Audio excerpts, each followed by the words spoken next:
is a mixture of two acids, hydrochloric acid and nitric acid. The reason it's called royal water is because it dissolves gold.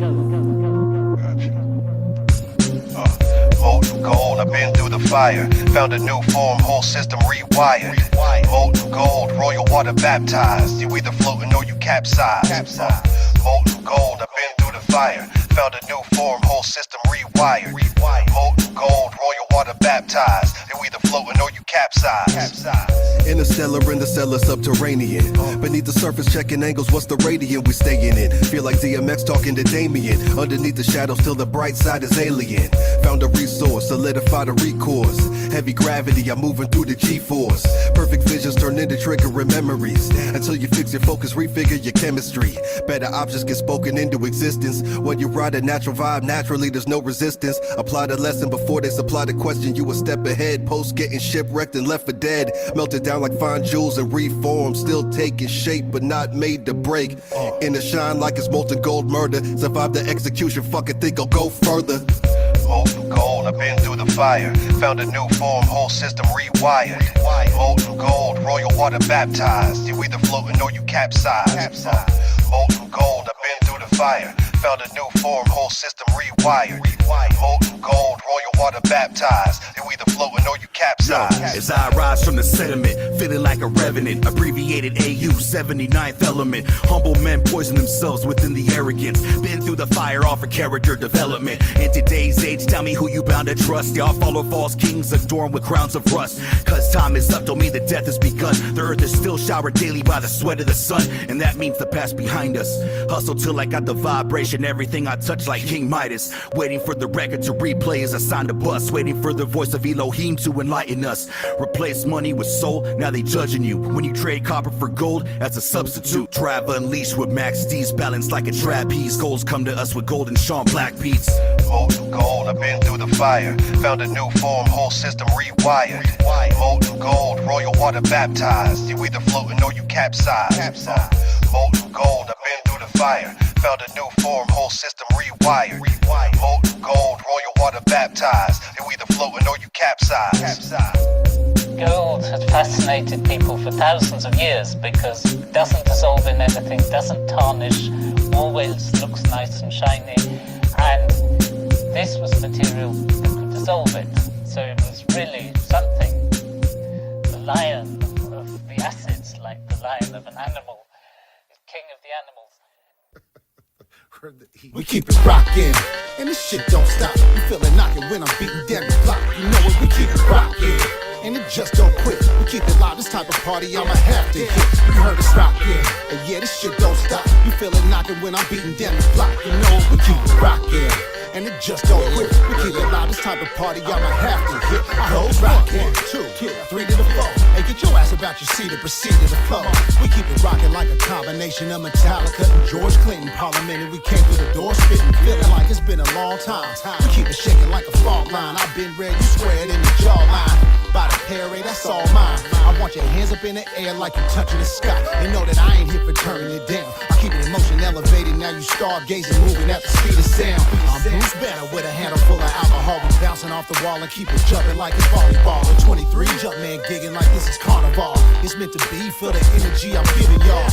Harlem shaking out of bed, ain't no time for sleeping. When there's a party going on all weekend, keep it rocking, and this shit don't stop. You feel it knocking when I'm beating down the block. You know it, we keep it rocking, and it just don't quit. We keep it live, this type of party I'ma have to hit. You heard us rocking, and yeah, this shit don't stop. You feel it knocking when I'm beating down the block. You know it, we keep it rocking, and it just don't quit. We keep it live, this type of party I'ma have to hit. I heard It's a Shark Town party, I thought that's what I was hearing about. Need a memorable appearance, that's what I'm here about.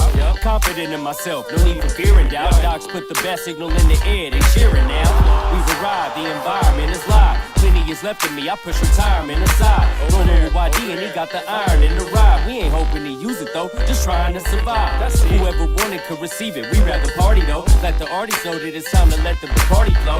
Ain't no time for the party, reasonably tardy though. Don't be acting tough when we know you sweeter than Haribo, dummies. Fucking dummy thinking I won't show out. Madman in all my glory, I'm who they told you about. A nigga wanna trip, I brought the soldiers out. Living every bar that I spit, I don't need to post keep it. rocking, and this shit don't stop. You feel it knocking when I'm beating down the block. You know it, we keep it rockin', and it just don't quit. We keep it live, this type of party I'ma have to hit. You heard us rockin', and yeah, this shit don't stop. You feel it knocking when I'm beating down the block. You know it, we keep it rockin', and it just don't quit. We keep it live, this type of party I'ma have to hit. I heard us rockin'. My mother showed me take nothing for granted. My father supported, told me keep rockin' hard as granite. And never discontinue to keep them eating out of hands. And that's the way that we create, break the mountains down in the sand. Who is smooth criminal, that's what my cousins preach. With a meteoric personality, no cap, I had the tease. So rough and diamonds still shining, the cliff of life was still climbing. No returning boots in the glaciers from icy rhyming. Severely styling, wild, and nowadays I'm colder. Hanging off the edge, one-handed, just to prove I'm bolder. This track is so hot it's magmatic, in fact it's smolders. I'm in the grind, trying to wake up a game like a couple Folgers. Been a rolling stone on these pebbles, but I can't digress. Calling my fault, but I'm never shit for the fan when I get the connect. We rockin' with the most electrifying yet. So suck it if you ain't down with Madman, YD, and DX. Keep it rockin', and this shit don't stop. You feel it knocking when I'm beating down the block. You know it, we keep it rockin', and it just don't quit. We keep it live, this type of party I'ma have to hit. You heard us rockin', and yeah, this shit don't stop. You feel it knocking when I'm beating down the block. You know it, we keep it rockin', and it just don't quit. We keep it live, this type of party I'ma have to hit. Let's talk about high as fuck, dark, epic, I love myself, brainless,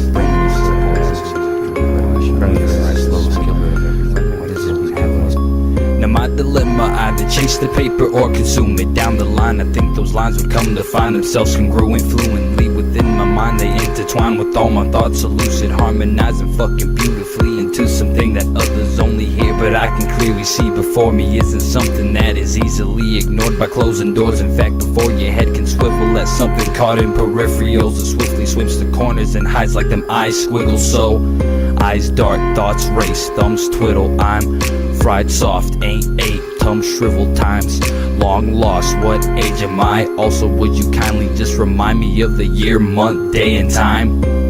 I can see them. You can see the diamonds in the sky. Clouds just never mind. Speaking bullshit. Yeah. Trees, flowers. Thoughts on a trip. Feel everything around me. I can see everything so clearly. I can hear everything so clearly. Speaking bullshit. Nothing. What do I do from here? Where do I go? Thoughts on a trip.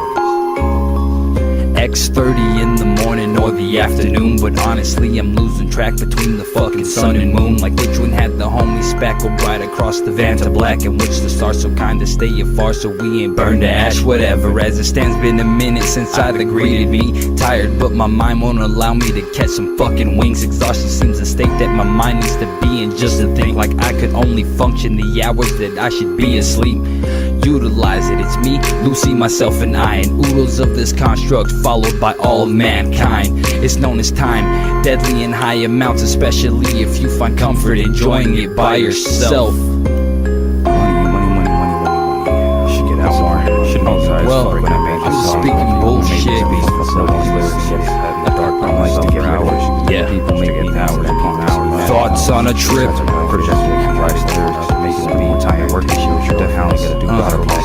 Speaking bullshit, sitting in the dark, you know, rapping about my thoughts on a trip. Thoughts on a trip.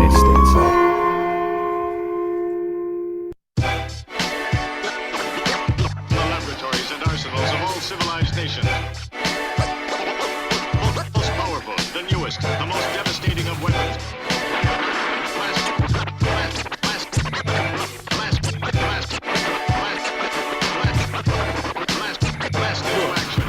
We fire breathing and we on the attack. Anybody who know what's good for them is watching they back. When we hit your screen, it's a 10.10 on the Richter. Competition get crushed as soon as they enter the picture.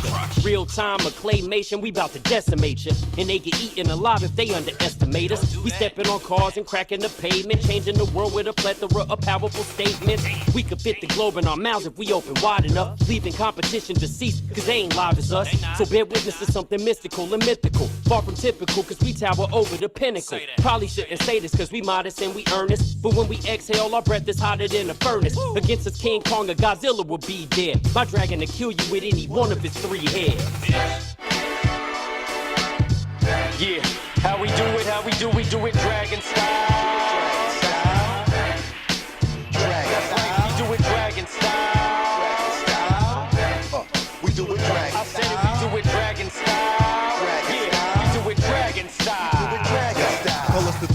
Dragon or 3HD. 3 highly defined killers on the MIC. 3 hunters doing work, catching prey like a predator. Run the game with unlimited terms like a senator. So where is cracking at? Yup, you'll find us right there. Live in the flesh, a whack rapper's worst nightmare. But times 3, flames hit you from 3 ways and leave the mic smoking like my car when my trees blaze. Bringing a little bit of what the culture lacking. Fall up in the function and it's something like release the Kraken. Enter the dragon and exit with the fakery. Monster stomping through your city, nothing you can say to me. Try me once and I can bet that you won't try again. You don't want no problems with the 3-headed Leviathan. The crowd jumping, let me know we on the right course. Link to the past when connected to the Triforce. 3-headed. Yeah, how we do it, we do it dragon style. Dragon We do it dragon style. We do it dragon I said we do it dragon style. Yeah, we do it dragon style. In an instant, you can find yourself inside of an imprint. You cannot run the dragon, even at an insane sprint. Combined with insane spit, them slick linguistics. The fun in which you stand will make you do a backflip. Destructive behemoth with no previous weakness. Destroying your speakers at club features. Can't speech up, they're not your sneakers. Freezing your AC, melting your heater. Better become a believer. We starting through inferno and triple hitters with no reliever. Leveling foundations across nations. United humanitarian efforts will never corral this type of devastation. Let no venue go and blazing. I can tell they're listening, cause when they get me, icy faces lit with eyes shimmering. Classic with every lyrical titan in rap history. Propelling their argument, 3HD is worth remembering. That's 3-headed dragon, YD, Madman, and Max D's. Representative of RDV with Butcher at the bottom.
Combating nefarious entities, shape-shift into anything instantly. Spares no propensity to fool my perception unendingly.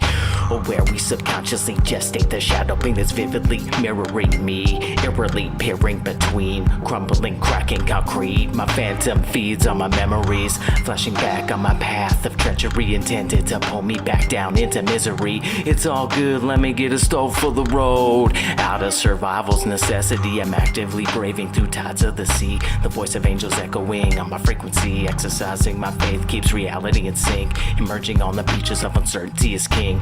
Wielding cosmic energy against my enemies that come for me subversively, desperately, unaffected by attempts to put me 6 feet underneath.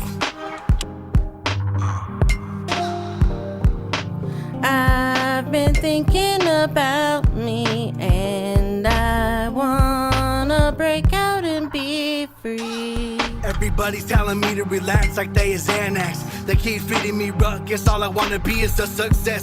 Eternal banter ripping me to shreds, but I know I got this. Steadily shifting my eyelids, building my confidence. Open up your ears, I'm going to give you something to listen to for years while I'm still here. Finally got that bubble that's been giving me trouble. I'm just trying to enjoy my summer. Make music or a tune sick for your usage. I'm craving a quick fix, a hit or a sip. Oh shit, I just missed it. Looks like I'm taking the long road out in the sticks, but it's how I get it. I'ma keep on being me. 1, 2, 3. Boom, I succeed, no sleep. Is that a bomb? Well, no, it's just me knocked down. The hustle got me blacked out. Not knowing my whereabouts is far from over. Going to get up like I'm a soldier. I'm feeling so free like Steph when he hits the 3. I've been thinking about me, and I wanna break out and be free. You're date with destiny is in alignment. Even if you woke up late, the universe remains your alliance. Your soul stays on consignment, so keep minding every ounce of gold your heart's been confined with. I just wanna pick apart every night my way, but the world doesn't wait for Brian. That's who I'm, a defined power god of mine, cast away on a private island. But don't mistake being more self-reliant with hiding. I cracked with my own back, hard than everybody else, and I ain't trying to be no tyrant or incite more riots. I get excited about violence too, but those ways ain't the wisest. Our purpose is giant, so why can't we find it? Is it lost with the minds or been stolen like the land from the Cheyenne? Don't ask questions, stay silent and be more compliant. I feel like Poseidon was roots warned them not to intervene before the release of the time. Just like she, the mind tried to fix a three-headed beast. Life's full of hydras. The last thing we need is more loose guidance from false idols. Joe Biden's kinda like King Midas, but everything he touches turns into fake diamonds.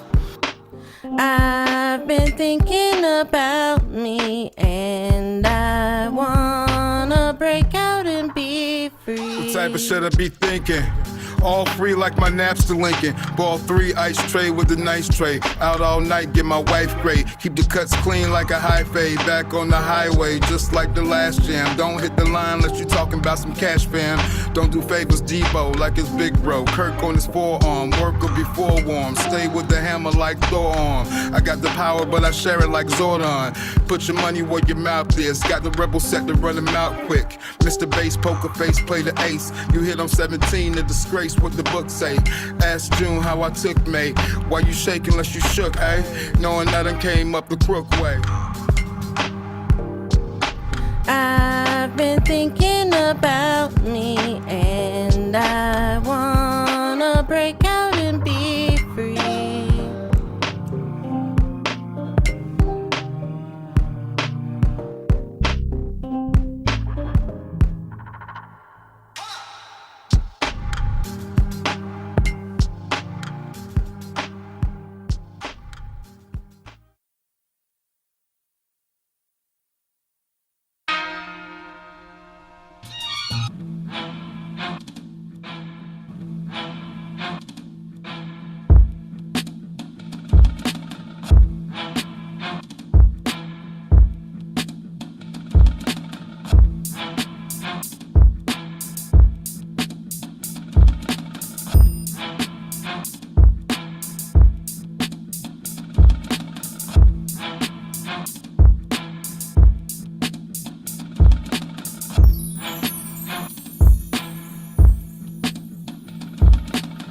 Oh yeah, I'm in the chair. Yo.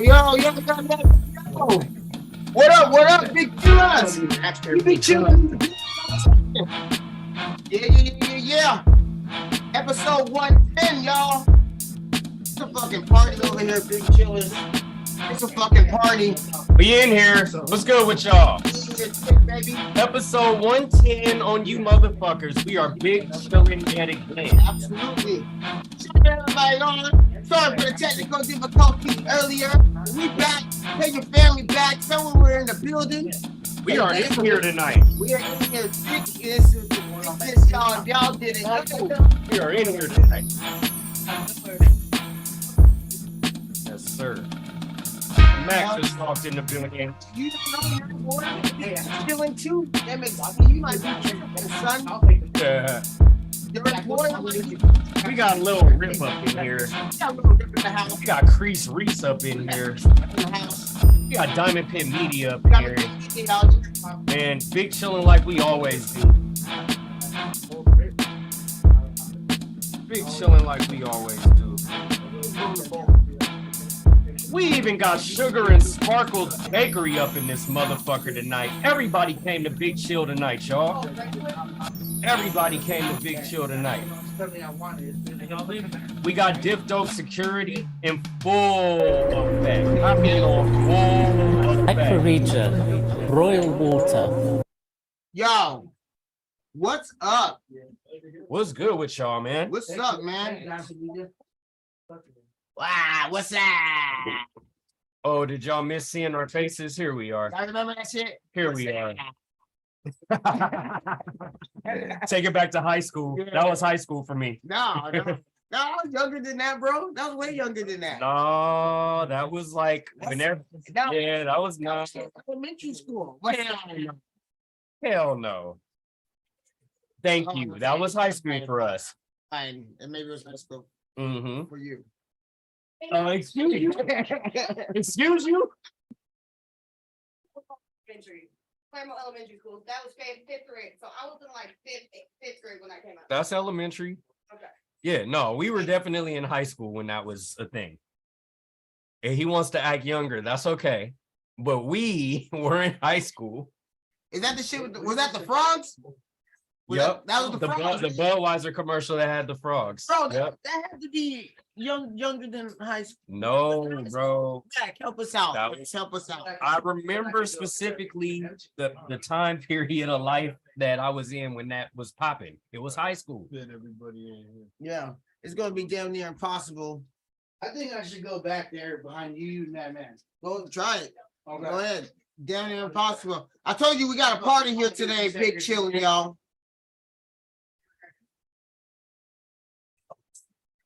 What's good with my bros though? YD, what's good with you? I'm good, man. I'm That's good. what's up. What's good with you, Mac?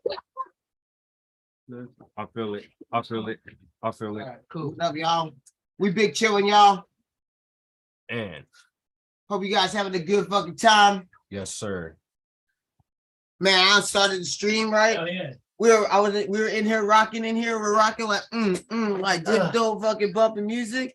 And then one of our guests hit a crease, was like, I'm here, but I don't hear nothing. I'm like, ah shit, we didn't share the set. We was big chilling alone. Sorry about that, y'all. So we had a little big chilling pre-party. Yeah, yeah. We got the big chill with you, good opening with y'all. But we back. Shout out Evil One in the building. Sub E1.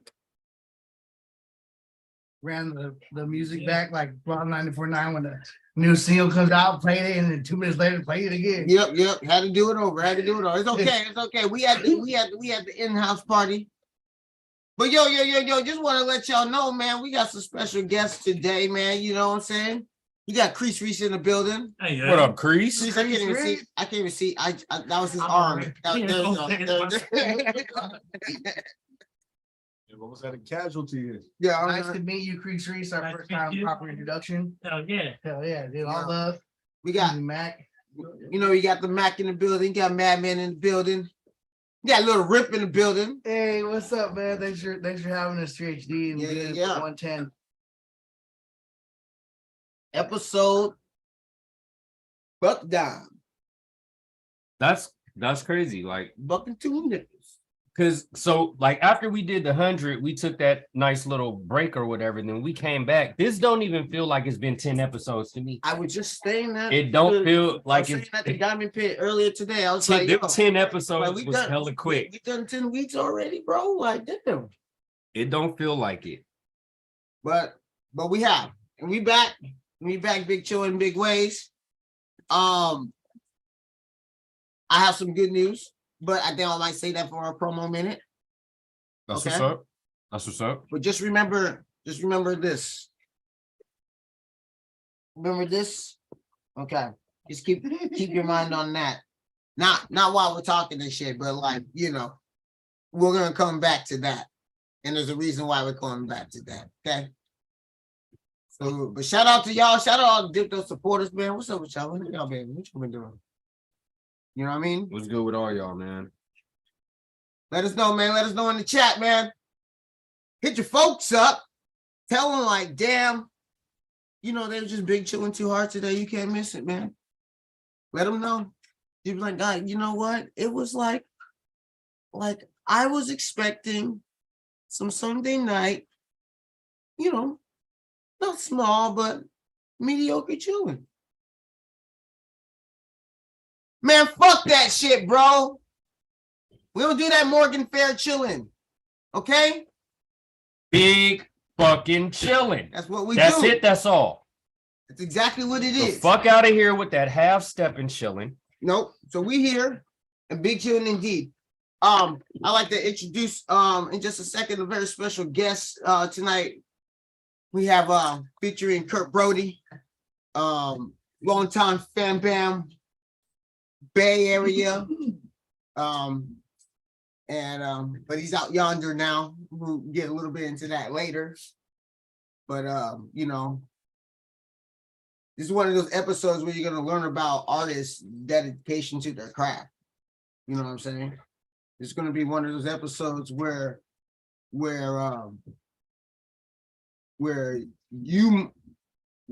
may have the energy to or be inspired. You know what I'm saying? So like this is gonna be one of those full circle episodes, man. So shout out to all the independent artists out there on their grind consistently all the damn time. That's big shit, man. No matter how small it might seem in the scheme of things, it's big shit, man. All right. Yo, what up, big chillers? What up? What up? Shout out Aldria. What up? Yo, if you are Chris, I can only see your goddamn elbows still, bro. Chris. Slide up in this man, man. Let me get up in it. My bad. There you go. You guys were big chill at Chris's right elbow. Right. Damn, I keep seeing this fucking swinging back and forth like we're on the 23 in the middle. Yeah, I wanted to make sure the whole squad got this shot in first. No, we in here, man. We in there. Yeah. Shout out. I mean, y'all know Chris Reese. He's been a fixture on our show for quite some time. We just been brothers skating forever, man. But this is actually Chris's first time in the studio, y'all. So that's some dope shit, man. You guys got to see Mr. Haunted Bay Area himself. Oh yeah. You know what I'm saying? So good to have you like live in the building, bro. Thanks, what I'm saying? I appreciate it. Yo, I'm gonna introduce my man Kurt Brodie, y'all. I'm gonna let him get in this introduction thing, man. Yo, this is Big Chillin'. All right. If you haven't got an opportunity, shout out if you're on our website, shout out if you're on our YouTube page right now. If you're on the YouTube page, subscribe to that thing, man. Make sure you get our notifications. So when it's Big Chillin', we Big Chillin' off top. Yo, we got Kurt Brodie in the building. What's up, boy? What's happening? What's good? What's happening? What's going on, everybody? How y'all doing? What's good with you, Kurt? How you doing? Well, I like that background, man. That's fly. Thank you. A little song. Oh yeah, man. What's been good? Man, not much, man. Just trying to balance everything out. Trying to do this music stuff. Being a dad. Full-time gigs. Oh yeah, man. Yeah, family things. You know what I'm saying?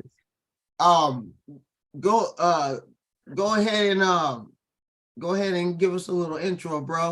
Let the people out there, everybody on the chat right now. You live with Big Chill, and this episode 110, man. Kurt Brodie, man, speak to the people. What's up, man? What's going on, everybody? My name is Kurt Brodie. I'm live. I'm coming straight from the 510. Now I'm posted here in 918 Tulsa, Oklahoma. We're doing things, still making the network happen, electrifying, making nothing but grooves and rhythms that make things go. Hell yeah. How's Tulsa treating you, man? Tulsa's cool, man. Tulsa's a little bit different, like slower pace than being out there in the Bay, but it's good because it's a structure with the local community where they try to put on for themselves. And there's a lot of touring acts that come through Tulsa all the time too, so it's cool. I like seeing the local entertainment, and I also like seeing who comes through here and do their like touring gigs and stuff.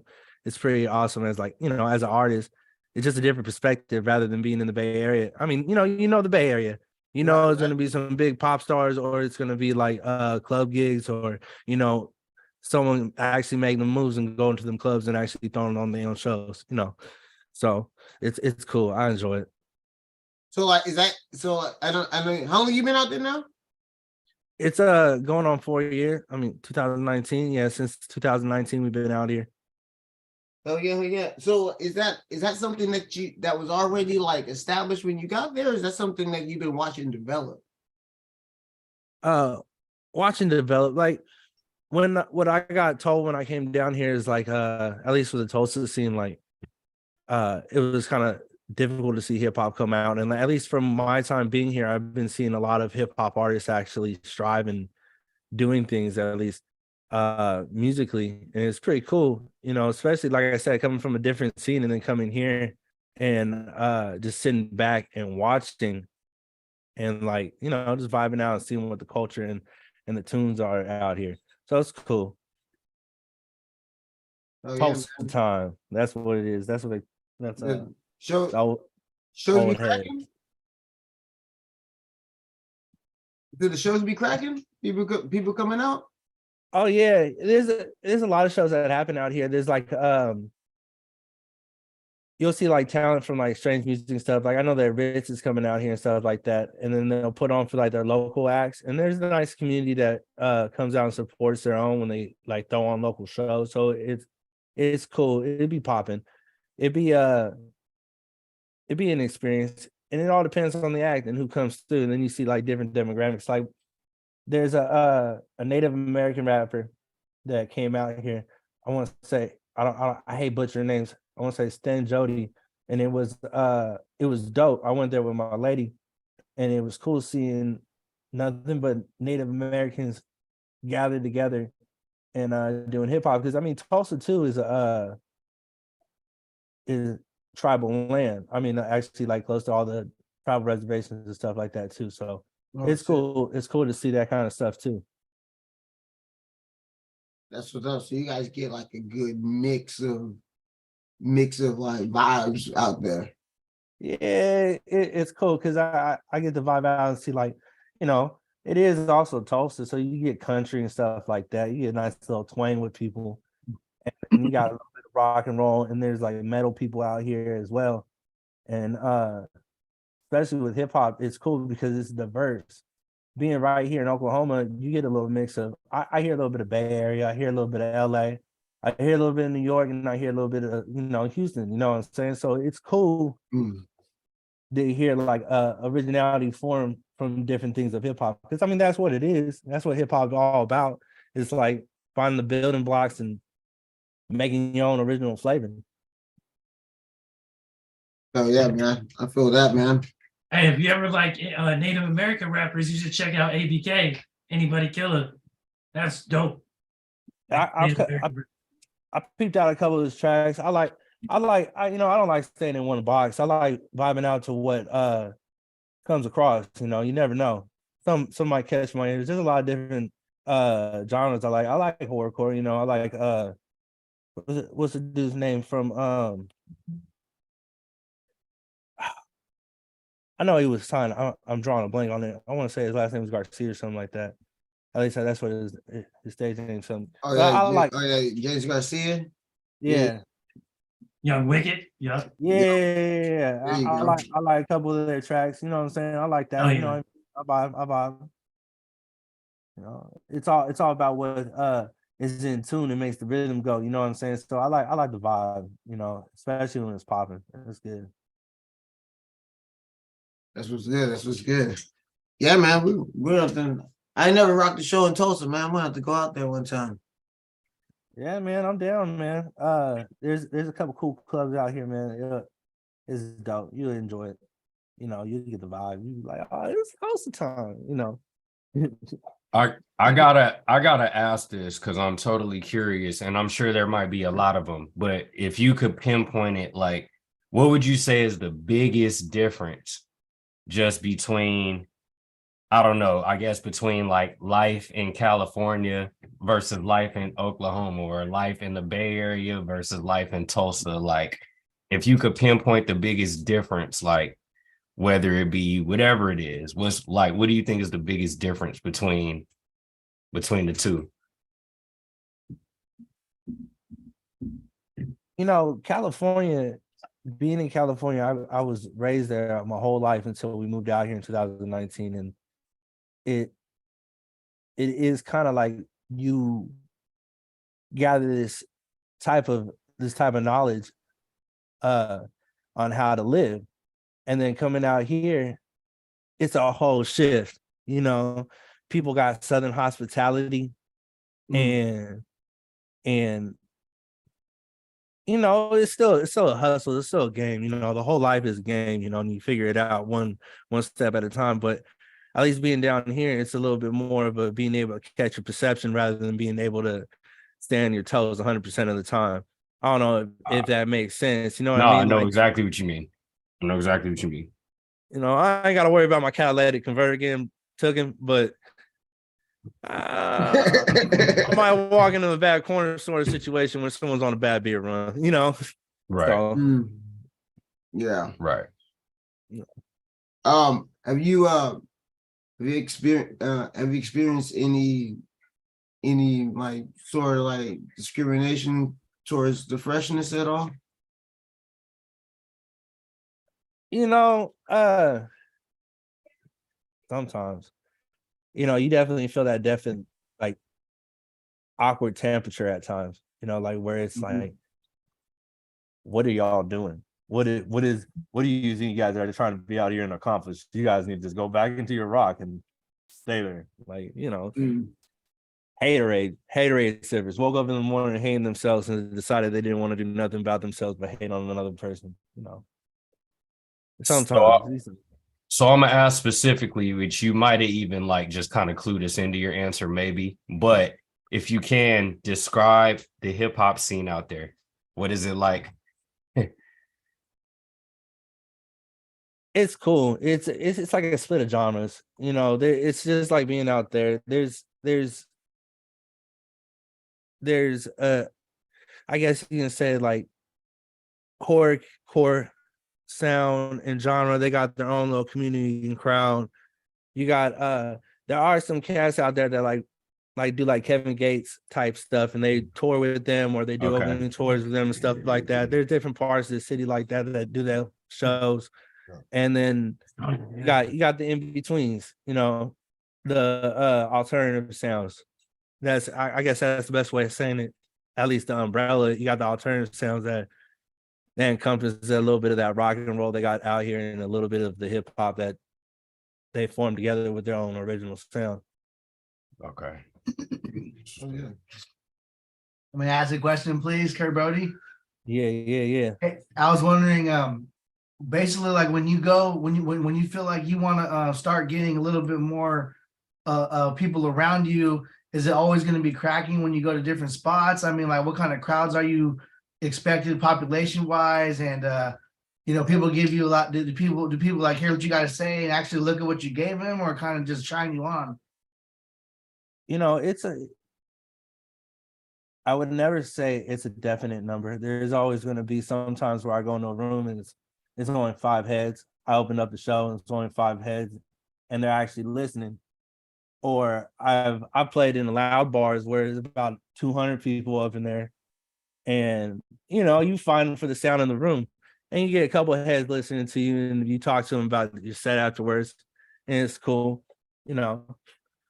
So, I mean, it just depends. I really just like getting on stage and vibing out and just playing the music because the best thing about doing it is just getting on stage and at least releasing that part of like energy or at least that frustration or that like mind state and just putting it out there on stage. So like I like vibing with 2 to 100,000, whatever, you know. It doesn't matter.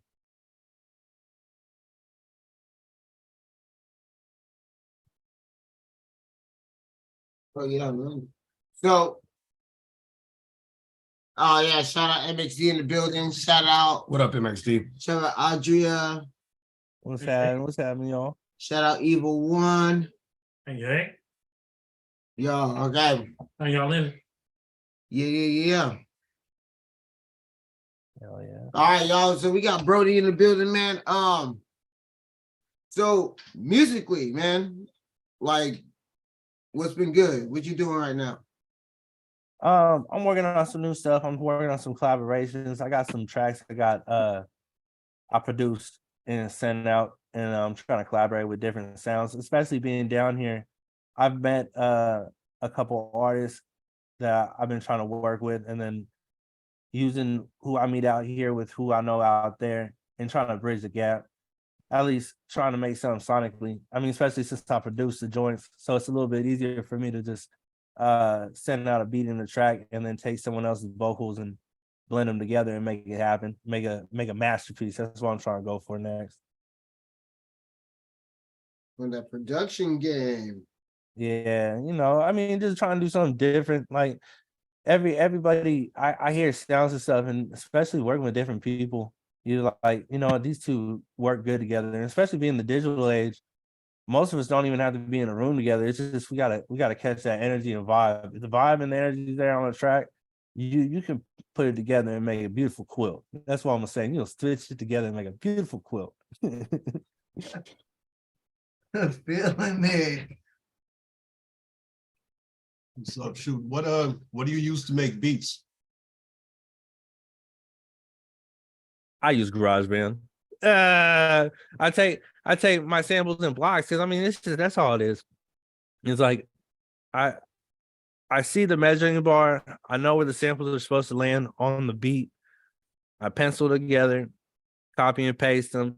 I delete once we produce too, especially so like if I know somebody's coming onto a song and they got like hot bars I want to highlight the most. Yeah, we're taking out them bass and snares and maybe a little light hi-hat, because I want to highlight the song, the back to that production part, So I just want to make it beautiful. Yeah. All right. I got a question for you. I need,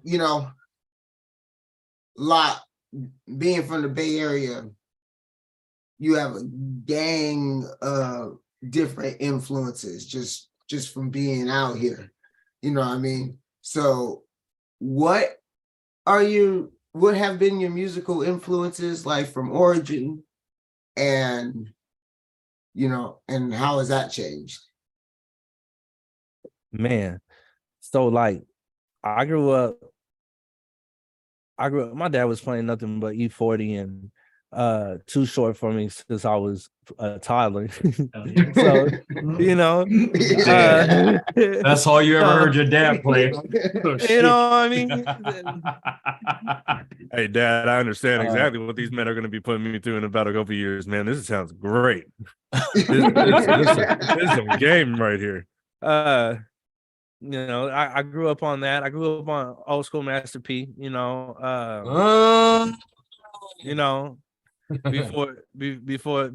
the tank came out, that Richmond Master P, that stuff. I grew up on that.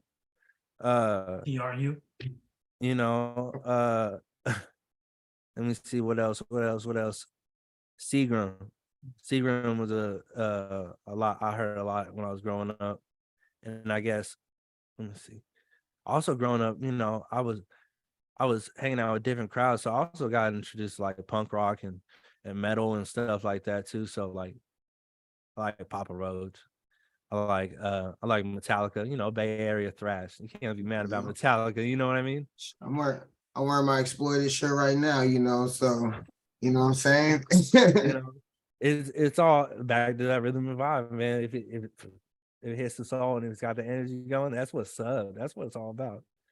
And especially the Bay Area, it has such a diverse categories of just rich history of music. You have Green Day and stuff from Berkeley, you have hip hop, beautiful, wonderful hip hop that's grown up in the Bay Area, which is not even just one style of hip hop, it's such different flavors. There's game, there's mob music, there's conscious hip hop, there's jazz fusion hip hop, there's a style, and in the Bay Area, like you could find it. There's a flavor. That's what I like about the Bay Area. I miss the Bay Area like that, Hell yeah, man.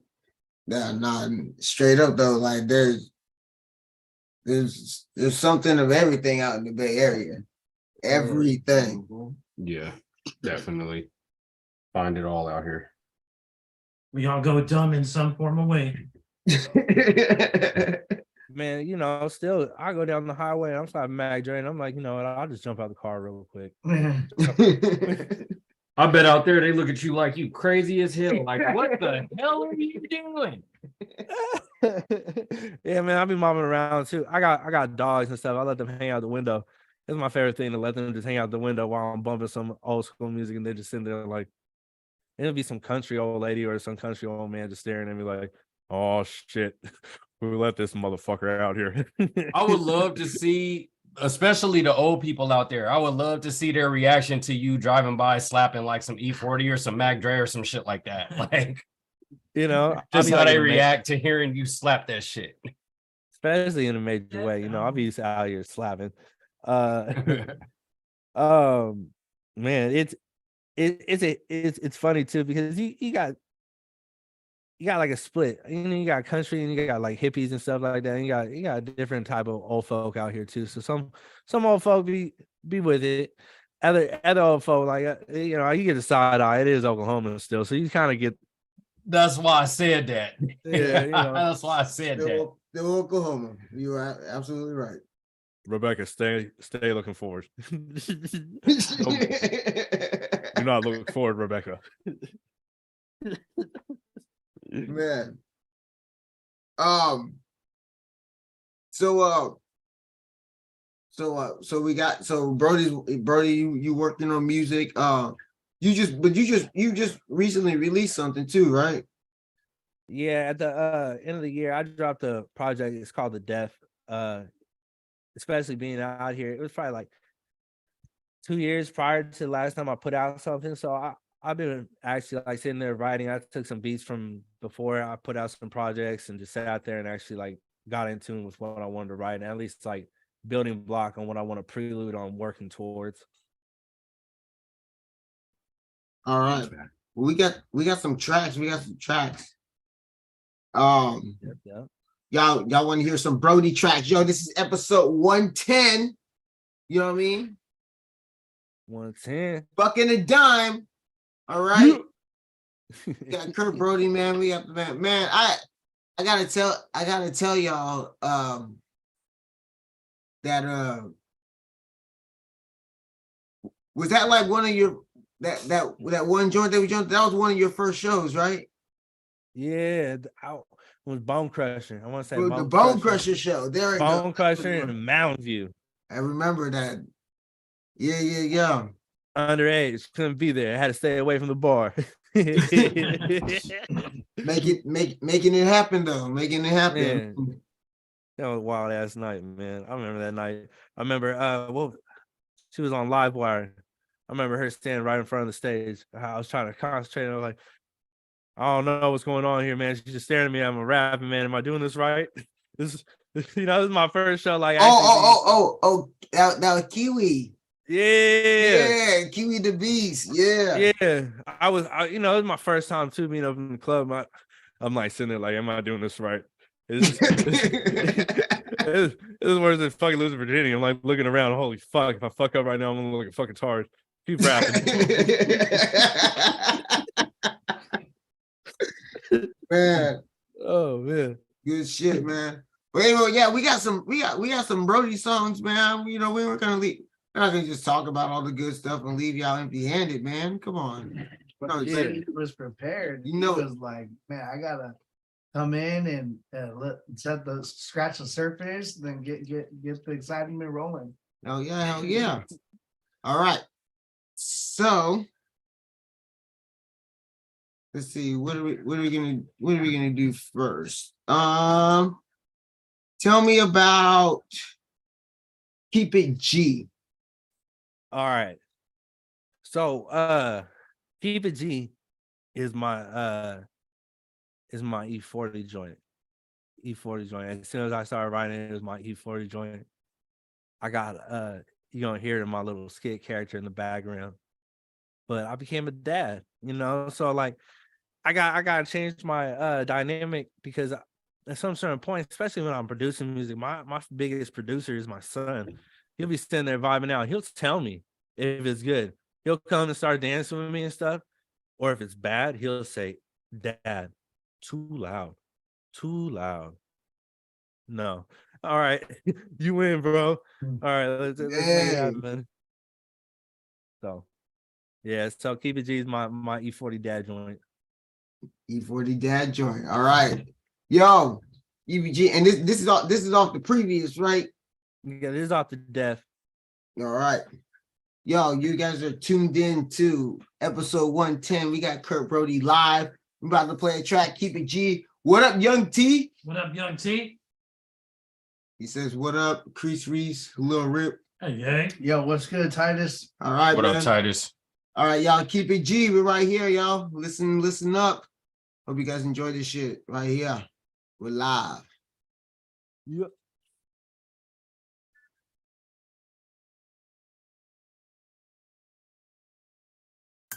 What's up, man? Let me tell you right now, a lot of these motherfuckers be out here perpetrating, acting like they really hard, but in the game to be lame. You motherfuckers be knowing who the fuck you is. You know who the fuck you are. You wake up in the morning, you smell your shit, you know who you is. You know you stink, motherfucker. So when you run into a motherfucking square punk ass bitch like that, you know what you tell them. You tell them like this sucker dick. You know what's gangster? Taking care of kids, making a grip, money making mission. Listen, they tell us misfits that poverty is honestly how we'll ever see. Gotta read between the lines, sometimes hard to read. Gotta get a feel, gotta go full speed, like 100 down the highway with nowhere to be. All I ever known is all I ever spoke. I made laugh, I made dope, but deep down I'm cold. Frio, snow, blizzard, the words from this wizard. Slight lean from this TAC zizzer. Still moving in the shadows, my battles will dazzle any asshole. Thought they go hard, not a razzle. Straight flaccid, this MC spit acid. Fact blasting, slapping the Mac named Dre. Minding there's not enough hours in the day to be king. Mr. Presidente, what you gon' do? I'ma chase fat stacks and fat sacks, dude. What you gon' do? I'ma keep it 100, get some juice and go stunning too. What you gon' do? I'ma give me an island just so I can say I can, dude. What you gon' do? I'ma be real, cause I see the bitch in you. Keep it G. And a lot of motherfuckers be out here just perpetrating, you know what I'm saying? Running on the motherfucking gram, acting like they is making money and making moves. They 101,000, I'ma keep it G. Perpetrating, motherfucker. Don't fall for the facades, falling 100% and don't ever fall for their lies. Look in the eyes. Black gangster, look at what you saying to the kids. They look up to you. You rather tell them some bullshit than give them some game. You rather hustle them for some change than telling them they can create their own lane. They could become changed. They become the president, get a trade. Buy their mama a house before she hit the grave. Think about it, no, you rather spit the same bullshit about the bottles you not popping. Living off the body because you not popping. From the mud, you little punk ass poodle. You soft ass wet noodle. You cream filled, you toss strudel. Sweet ass can be. Studio gates that come a dime a dozen. I'm a businessman, so let me handle my business, fam. If your business ain't about your fam, are you really a man? Nah, just another deadbeat trying to pull a scam. Go ahead, ask again, I'll tell you, fam. What you gon' do? I'ma chase fat stacks and fat sacks, dude. What you gon' do? I'ma keep it 100, get some juice and go stunning too. What you gon' do? I'ma give me an island just so I can say I can, dude. What you gon' do? I'ma be real, cause I see the bitch in you. Keep it G. So remember, boys and girls, when you out here and you doing the best you can, I'ma keep it G. Don't let these motherfucking haters get in your fucking ear. 101,000, I'ma keep it G. Nobody's. Don't let them ever get in your fucking ear. I'ma keep it G. Uncle K out. Suck a dick. We like that one over here, man. We like that over here. You know, I was like, What up, Smizzle? Smiz. Yeah, we like that joint right there. Smiz. Appreciate that. Yeah. This track is dope. Smith says, what up, Crease? Hey.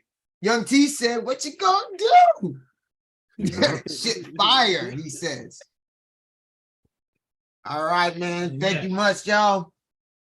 I love the Big Chillin' community. Whether you're watching it now live with us or you're catching it the next day, because I know a lot of you guys have your Big Chillin' regimen. You're like, okay, I can't big chill with them. Like, I need this job. But I need this job. I'm Yes. gonna check it out on my breaks. Please keep your job. Please keep your job. Please. I like watching Big Chillin' while I'm smoking and drinking. But not at work. Not at work.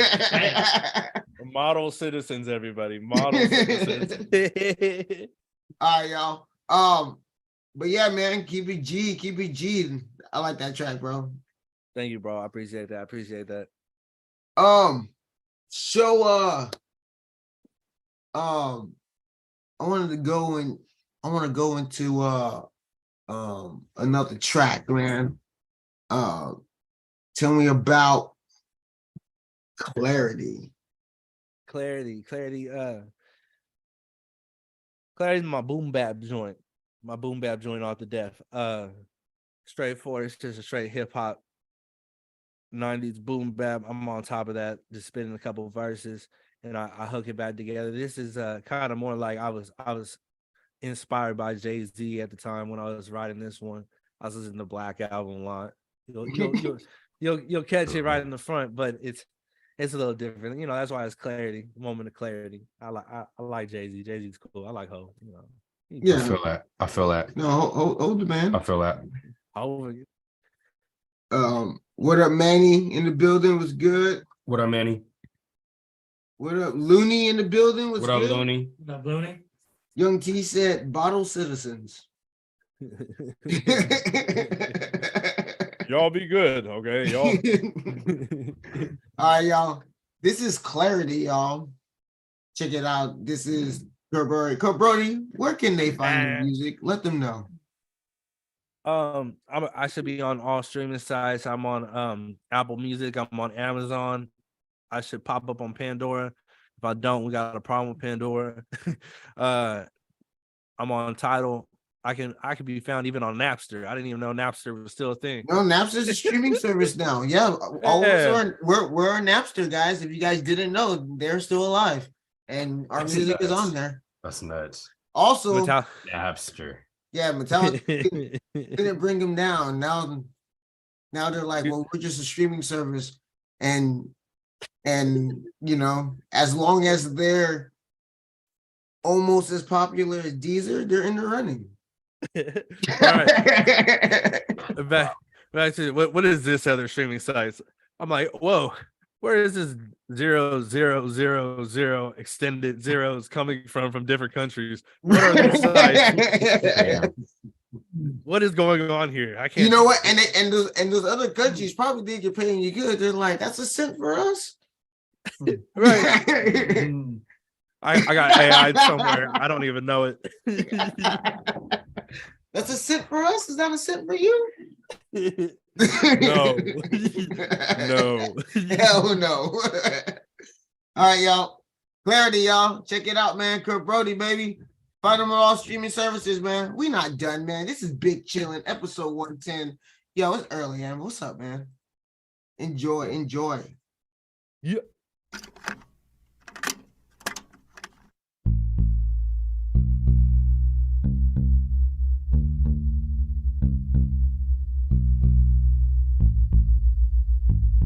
Since I jumped off the porch at an early age, I was filled with so much pain and so much rage, not knowing how to channel my anger. Pop's gone, mom's cut, I was looking at the world rough. Had to stand up, homies in the neighborhood show me what's up. The streets had me, the game had me. All I had was these Scarface dreams, painted with all these scenes. Mean I had to get it, hungry, had to be ferocious. Smoking too many blunts, I had medical halitosis, but gave me what I need to speed through these bars. Like an addict on Zans, pass me the fan, I'm hot, overheating, defeating off who hold treason. Reason for me to open season. Season beef is just me marinating on a plot to pull a take over and take everything that you got. Stick, stab, and move. I'm Iron Mike after your ear cuts. Once I get it, my name you won't be forgetting. These riddens are written in a rhythm you can never mimic. From cold and timid to hot and living, from pissed off to pissing on anyone who's done me wrong. Thank God for granting me this moment of clarity, this lit a moment with you. See all my trials and tribulations, just me doing what I gotta do to survive in this game, dude. So, till I'm dead, I'm gonna give you my truth. Until I'm carried by six, there's only one in the booth. Until I'm pushing these daisies, man, I'm planting my roots. Planting my roots. Everybody that burned a bridge, I'm glad to see your island still afloat. Just stay the fuck away from mine. I built a wall, so once I'm gone, all I have is my seeds and my songs. I ain't bout no funny shit. I'm here to make my skrill, to take care of my fam, to keep it real, to keep it a bill. my bubble. I'm punching, busting, kicking, biting, win, lose a tie. I'ma raid it to the day I die. I could be dead broke and still be a millie. You go broke, you whine and you cry. My biggest fear is letting everybody that's been down the ride. Posting on even foe, smoking on the 8th of that Cali grown. The Bay light descending in front of the hood stove. 94th and Jack, right back to the stack.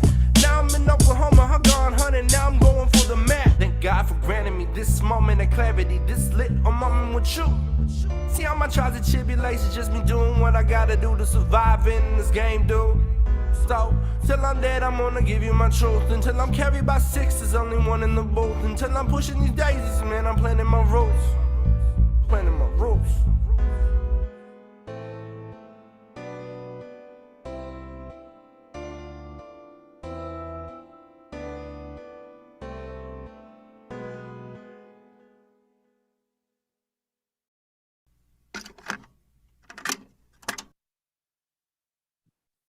Yo, check that out, man. Moment of clarity, moment of truth. Right. Dope joint. Thank you, bro. Thank you. I appreciate that.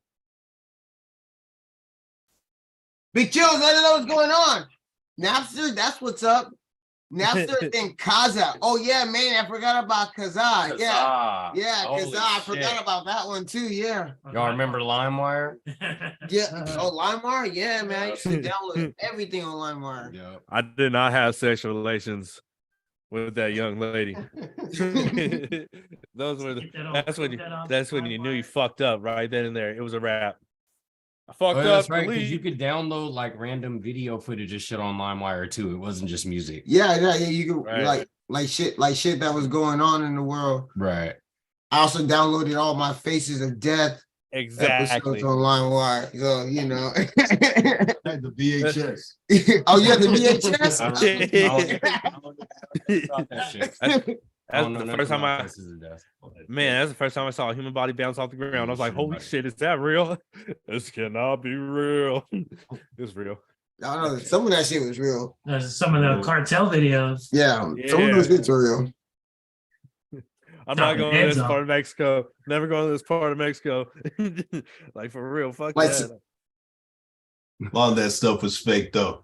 Oh, Smizzle said he just caught Keep It G on Amazon. I appreciate you. I appreciate you. I told you, man, I love our Big Chillin' community. They support, man. They support. One love, Big Chillers. I appreciate you very much. Yeah, man. So while we're on the subject, you know, we're gonna get to some more, but while we're on the subject of us making, you know, millicents per stream, making millicents. You know, it's kind of like for the longest time, you're just like, I just hope that my shit doesn't end up on LimeWire. You know, like I just hope that my shit's not hacked. And this is how artists were thinking at the time. They're like, oh my God. Like, that's when like they started thinking like CDs are over. Someone bought one CD and downloaded it for everyone. You know? Right. And that's when like the fear started. They never would have thought that they would literally have like entire paychecks stripped from them. You just like, guess what? You have 1 billion streams. I bet you that check was like under 1 million. So like didn't fucking matter, did it? At all. Right. So I'll take the 89 cents. Thank you very much. You can put me up in there. Back on that. I mean, shit. Majority of them didn't even get majority of their recop back. They didn't even see that money. I signed the contract. I'm broke. So anyway, the point that we're making, because I was having this conversation earlier with Chris, I think. What are you doing besides, if anything, besides streaming services to make sure that you will be able to eat and not be ate? It's at least right now it's merchandise. There's no way around it. You have to build your own shop, you're a business, like flat out. As soon as you start doing music, you start doing the first half, which is music. You find the beauty in it, and then you start getting out there and start realizing the ugly, long, giant word, business. And then it's like streaming doesn't pay shit. I go look on my streaming sites and it's going. It's going, like I'm seeing them. The numbers is happening, but it's like it's not even really making anything happen besides getting enough to hit the vending machine and getting a couple bags of chips one time. Yes, besides that, it'd be doing shows and getting the performance royalty checks. And if you're lucky enough, I mean, you get to sing. You get that one opportunity, or you get multiple opportunities to be able to actually get your music in rotation on a movie. I mean, it just takes one good song on a movie and boom, everyone's gonna be singing it all over. Yup. But like, I agree with you. You gotta find other ways. Like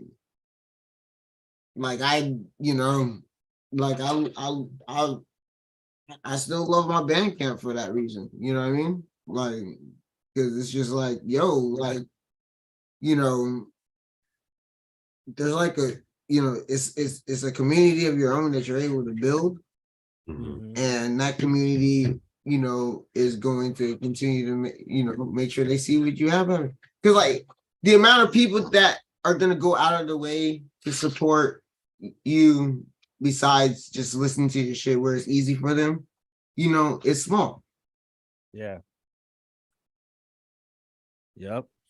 Like, it's small, the amount of people that's going to be. And, it's not saying that, like, oh, it's not a lot of people. It's just saying that, like, of the amount of people that support you by listening to you, a small amount of those people are going to go out of their way to make sure they support you while doing it. Facts. Listening to you, supporting you, yes, but like, who's gonna? I'm gonna make sure that is like, I'm gonna make sure that you get this, or I'm gonna make sure that this goes to your hand. Right. Like, I mean, shout out to the people that like putting playlists on and going to sleep at night. We appreciate you guys too. Like, yes. Hey, we appreciate you guys too. But right, truthfully. But at the same time, like, it helps, but literally just a little bit. Like, like 17 that bit. So like, unless you're buying albums. If you're going on iTunes and Amazon buying albums, buy albums, y'all. Buy albums. Buy albums. Hurry up and buy. Get it and go. Man. The thing is, if you ain't really making money from your music, you might as well do all of it. You know what I'm saying? You might as well be streaming so people can find you randomly. Right. And have your Bandcamp up and all that kind of shit. And have physicals. Some people still like the physicals. Have all of it. I heard cassette tapes are actually the biggest physical right now. Yeah, I heard that too. Yep, cassette tapes are actually the biggest thing right now. It's it really is whatever getting where you fit in. Probably more for nostalgic value. I mean, who's really popping cassettes in? Like, who really is using cassette players? Like, I think that's just more nostalgia, more like, you know what I mean? Somebody using them. That's the I don't know, man. I gotta walk. If you want to collect the vinyl, you want to collect the cassette tape too. It's like, I mean, technically people are collecting the CD also. They're not listening to the CD. I see a lot of metalheads doing the cassettes. Yeah, I mean, I guess there's still.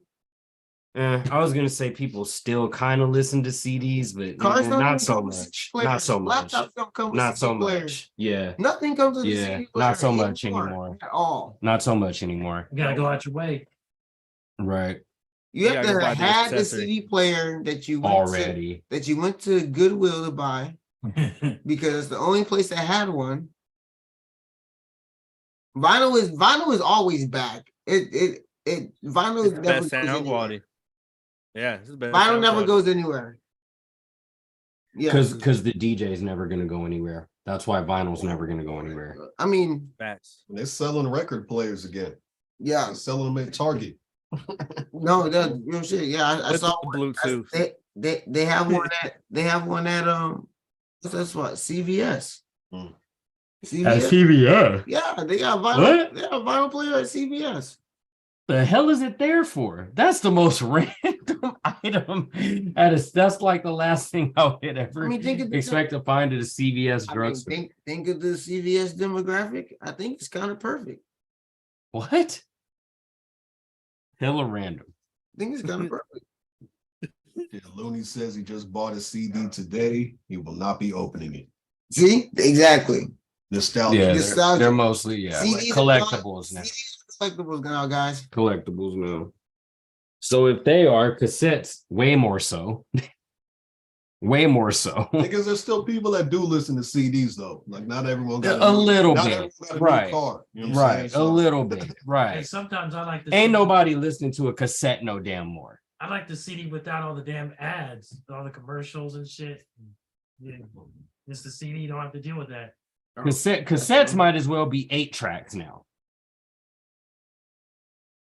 I mean, as far Nope. as usage. nobody's collecting. Oh, that's right. You know, like, nobody's collecting 8 tracks for nostalgia. Oh, With well, CDs, yeah. Like, those, Well, yeah. With CDs, not that I know. with CDs and Yeah, I mean, DVDs, you don't as have far to as do that. usage. That's the good thing about them. yeah, with CDs, you never have to worry about internet. When my internet's out, I watch DVDs. Yeah. But you know, Yeah, how entertainment. many DVDs do I have to watch? Like 4. You know, like Man, I just sold my stack. Not of like I have a DVDs. library.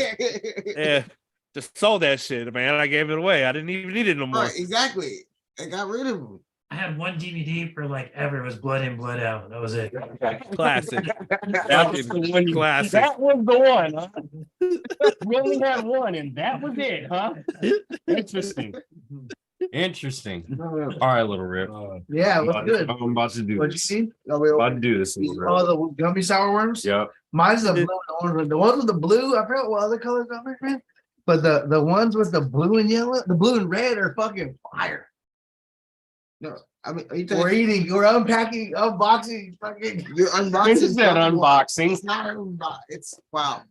Well, shit. If you're gonna unbox the gummy worms, at least let me say this is Signature Farms sour neon gummy worms, quality guaranteed. Signature Farms. It's Safeway, guys. It's just Safeway. I walked in, Jackie and I walked in to say, Rudy's gummy. Dang, you got laser disc? Rudy's gummy worms. Organically. Oh shit. Dang, and they popped up eating the little grass on the ground. Laser disc. That's those big giant things, right? The laser disc, like the laser disc film. There's like the ones that were that Like big, the LP size, right? like they used to show us in school. What they're like, oh, here's your laser. Oh, on the real and Now they're shit. trying to remember. No, that. not on the real. Nigga, what school did you go to? No, there was like kindergarten. Then you don't need real and shit. The heat teacher was set up. I'm in the talking back. about the big giant ass DVD looking thing. No. Yeah, they're like LP size. I don't know. Yeah, exactly. Yeah, okay. My dad used to have those portable DVD players. Portable DVD player. Oh right, it flipped yeah. up like a little laptop, 7 screen. Yeah. I remember those. Those always came in handy. Those Oh, came yo, out when so, I was, like, in high school, man. All right, bro. So I'm trying to show a video. Oh, Noma Cinema. You got a song called Moody. You want to tell us a little bit about Moody, man? Yeah, Moody was on a earlier project that I put out. When I did the music video, I reached out to Nobi and Gang, you know, Noble Cinema. And then we made it happen. I got my boy Mo 415 and Mr. Dummy Man up in the joint. It's a cool video. I like it. It's a little earlier too, you know what I'm saying? We recorded it all over there in Oakland. I want to say in the near the Piedmont Cemetery and stuff like that. It was like coming back to life, funky little hip hop joint. Oh yeah, oh yeah. Big Chillers, man. We got some media for you right now. All right. So we're gonna make sure you get a chance to see this. Shout out Noble Cinnamon, shout out the crew out there, man. You know, If gang, good homies. You know what I'm saying? But shout we out got Uncle Joe. all right, and here we go. This track is called Moody. We're live, Big Chillin'. Yeah, Big Chillin'. 110. Let's go.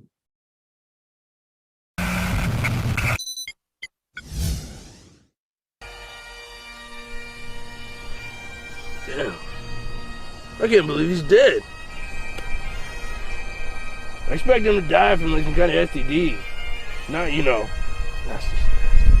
not dying from smoking too much weed. Fucking lightweight.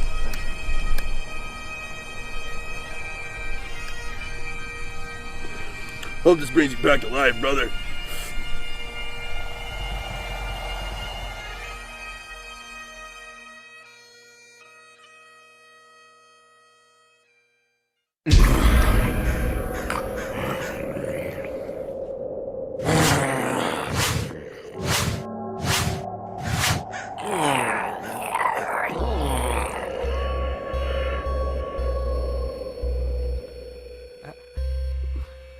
Suck a cock. Tell my best friend I'm dead, at least that's how I feel. I lost my chill, feelings got me ready to kill. Mindset on destroy, I got my fingers set for the noise suppressed. I'm still fighting till I'm black and I'm blue. I don't know what to do, I'm in and out, my feelings got me feeling fucked now. Growing up means I gave up, well wow. Just wanna chase my dreams, cause all around they wanna tear me down. Tell me I ain't gonna be shit, can't fix a frown. America, land of negative figures where everybody got an opinion and most of them stinkers. I don't know what to do, ready to run in a bank, withdraw that motherfucker just to fix my poor man blues. Thousand some days up on this earth and you can't break Kurt. Just want me till I'm one with the dirt. I'm here to put in work, so fuck a 9 to 5, I'm 24/7 until they put my ugly ass on a shirt. Can't fuck with me. Chasing after this bang, you know I'm down to ride. Rolling fire ass day, you know I'm down to ride. Chasing after this bang, you know I'm down to ride. Rolling fire ass day, you know I'm down to ride. I'm an emotional wreck, but fuck it, I'm after a check. They don't wanna see me cry, they rather see me shine. So I had to rewind my mind, filter my pain, even though it hurts so much inside. You don't know me, homie, I'm instigated to be Mr. Lonely, Mr. Roam the streets looking for meaning I can't catch sleep. I'm up all night chasing dreams, trying to forget the pain. When I feel alone is when I stand in the rain. Just something to help me write my funeral tunes. Make me feel alive when I'm stuck inside of my blues. It's a cold world and it got me chained to a boulder by karma that cold bitch. Cause I gave it a call to shoulder to fuck lady luck. Cause getting lucky means you came up on the jump and all I see is walking licks. A sucker is a sucker by definition. So before I finish, let me say fuck a hater who's hate me on my mission. Trying to get this fucking money. Chasing after this bang, you know I'm down to ride. Rolling fire ass day, you know I'm down to ride. Chasing after this bang, you know I'm down to ride. Rolling fire ass day, you know I'm down to ride.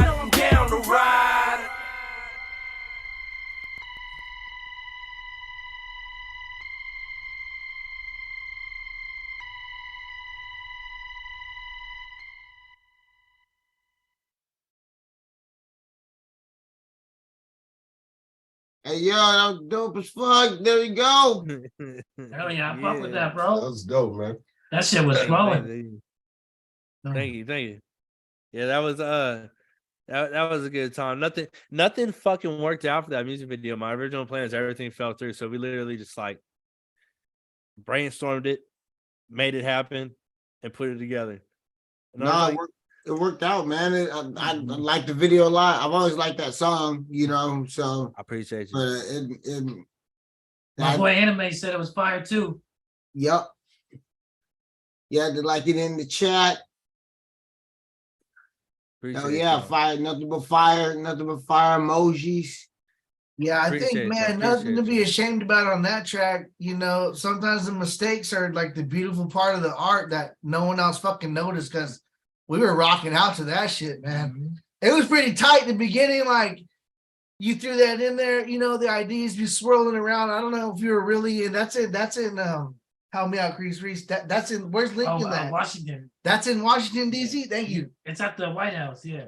Pretty sure. You had that, and then you had a graveside, and you popped up like, oh, I'm gonna show these motherfuckers. You know, they thought they saw the last of me.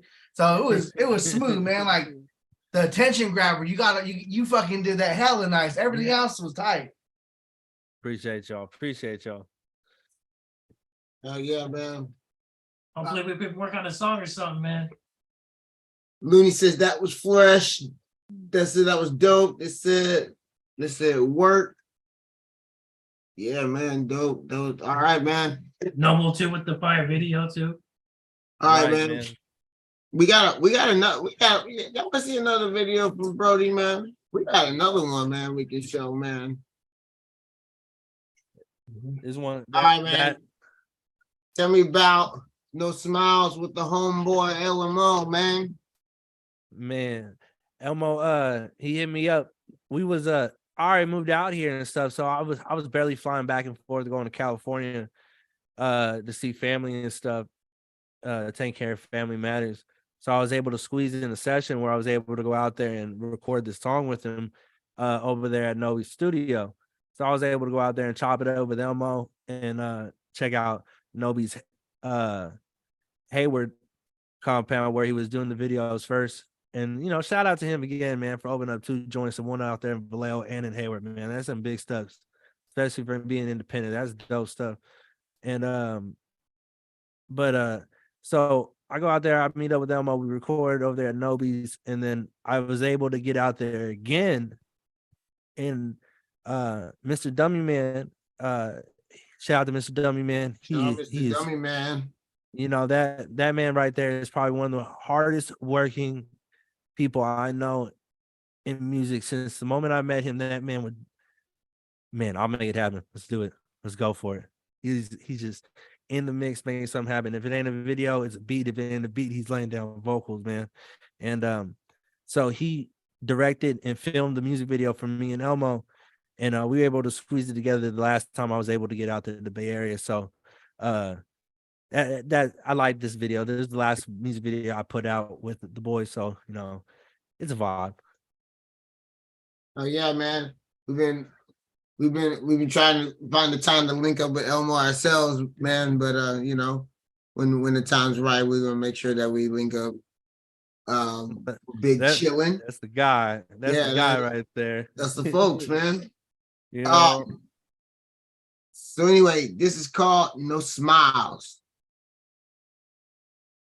This is Big Chillin', y'all. By the fucking way, hold the fuck up, man. Y'all make sure y'all subscribe to Kurt Brodie's page right here, man, okay? Y'all subscribe to the page. Y'all the page. Subscriptions are a good thing. They do help. Get us some 1K, baby. Get those super chats in. You see the page. It's you guys. You guys make it happen. I appreciate y'all. That energy makes my metaphoric Goku spirit ball gets bigger and badder, so I can drop the bomb on him. Oh yeah, man. Spirit bomb on him. Here we go, man. No Smiles, man. Elmo Kurt Brodie, man. Episode 110, y'all. We out here, man.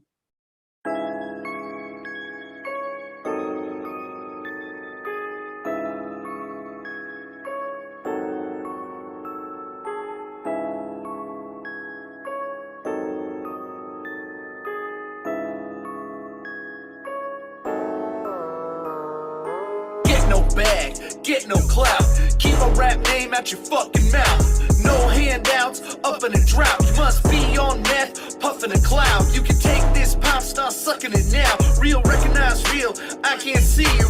Talk that shit, we don't believe you.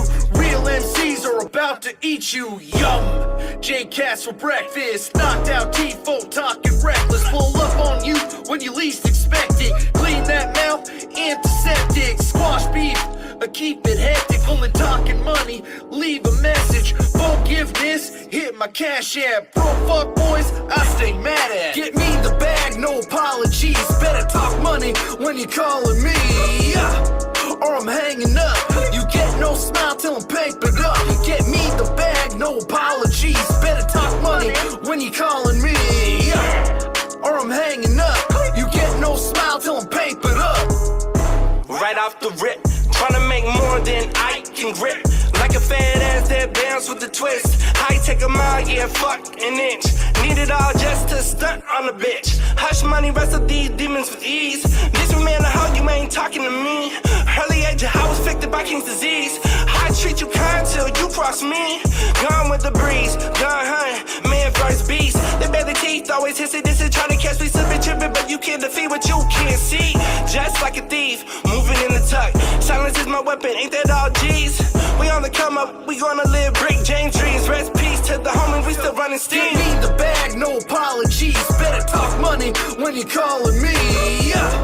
Or I'm hanging up. You get no smile till I'm papered up. Get me the bag, no apologies. Better talk money when you're calling me. Or I'm hanging up. You get no smile till I'm papered up.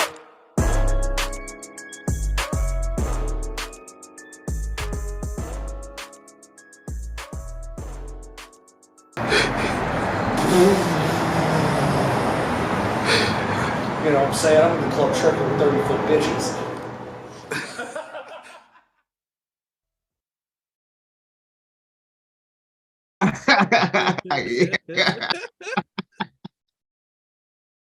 Yeah.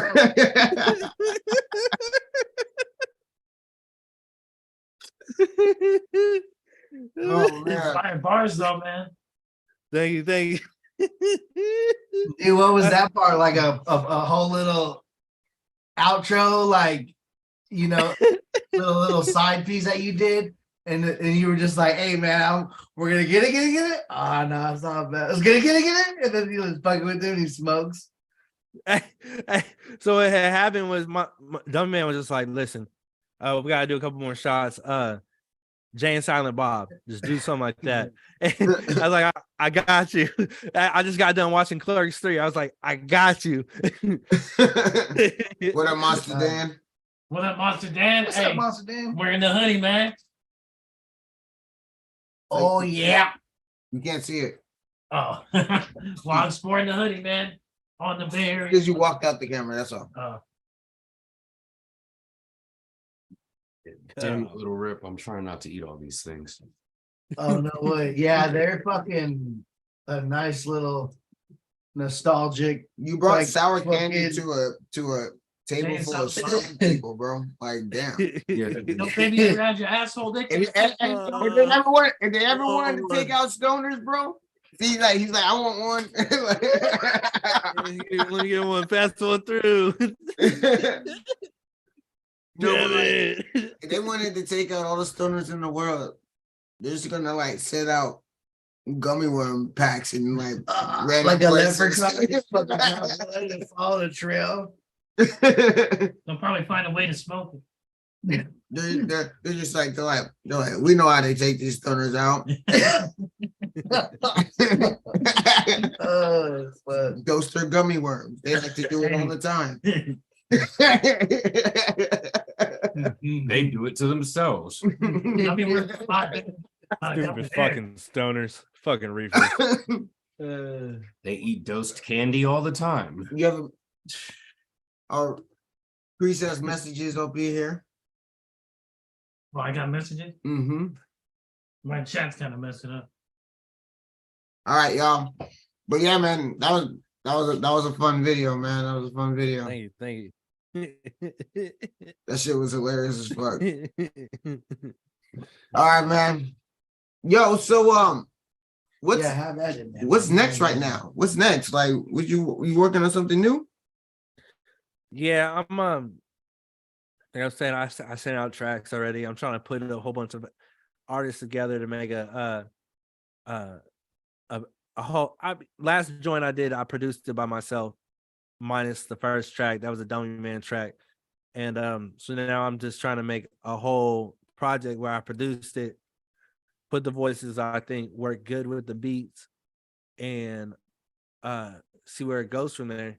I'm trying to put out more projects too, because I mean at this point too, we're fighting for attention from everybody, and at least in music, they don't realize this, but we're all sitting inside that gladiatorial arena fighting, fighting.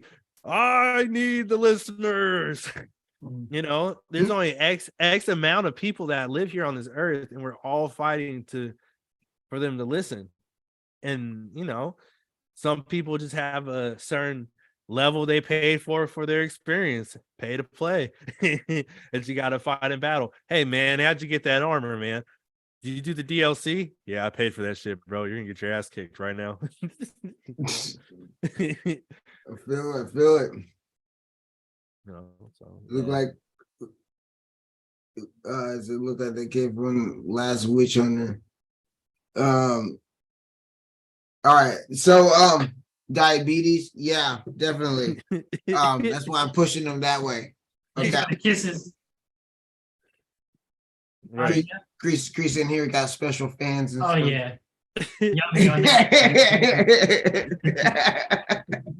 Yummy on that. But yeah, man. So you're working on a new project, a lot more collaborations, you're saying? Yeah. Hell yeah. You got does it got a title? Is it still in the works? Yeah, at the moment, originally, I was gonna call it Conquest, because I was just like, I'm ready to just record. I'm ready to record. I'm ready to record. And then the beginning of the year hit, and I got hella sick, and it's like, well, all my plans for making music just went right out the window, right then and there. My timetable just got pushed back.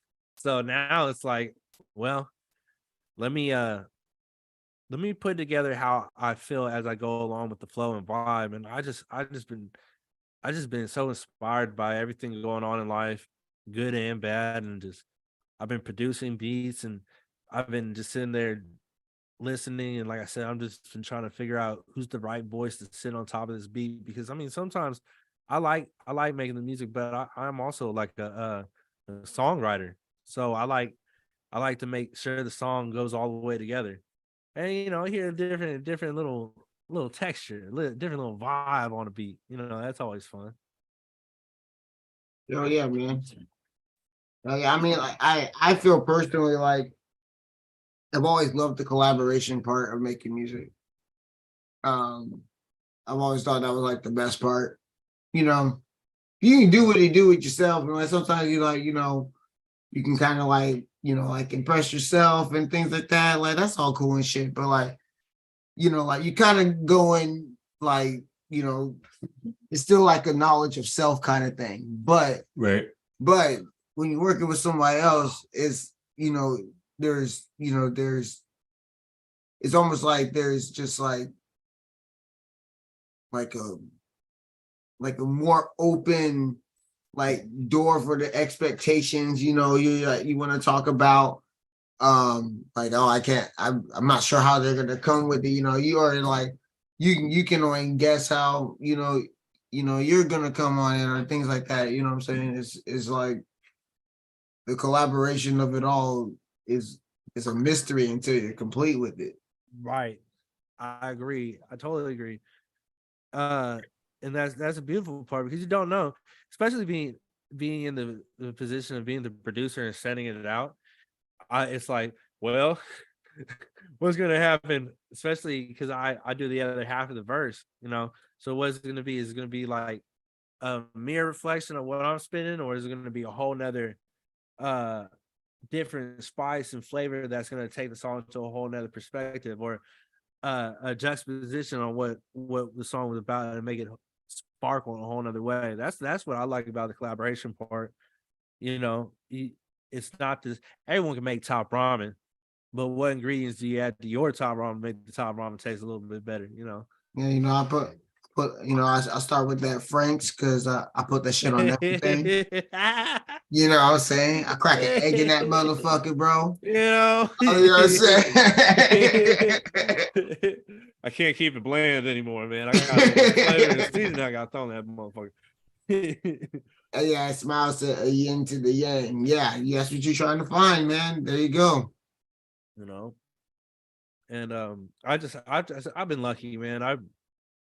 This last year, at least turning 30, I've been putting in perspective about like I'm so happy about where I'm at because of the people I've met and the people that have been involved, because it's a part of the journey that you meet all these people and you do music with all these people and they leave like a footprint, or you leave a footprint, or you have a track out there and you go back like 5 years and you're like, damn, that's a whole nother time period of my life. I was wild, you know. That's the part I really love too. Yeah, man. Yeah, man. It's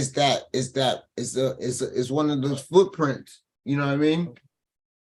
You know, like, you know, if you made music for 10 years and you're still rapping about the same shit, then it's like that doesn't show like a whole lot of growth. Yeah.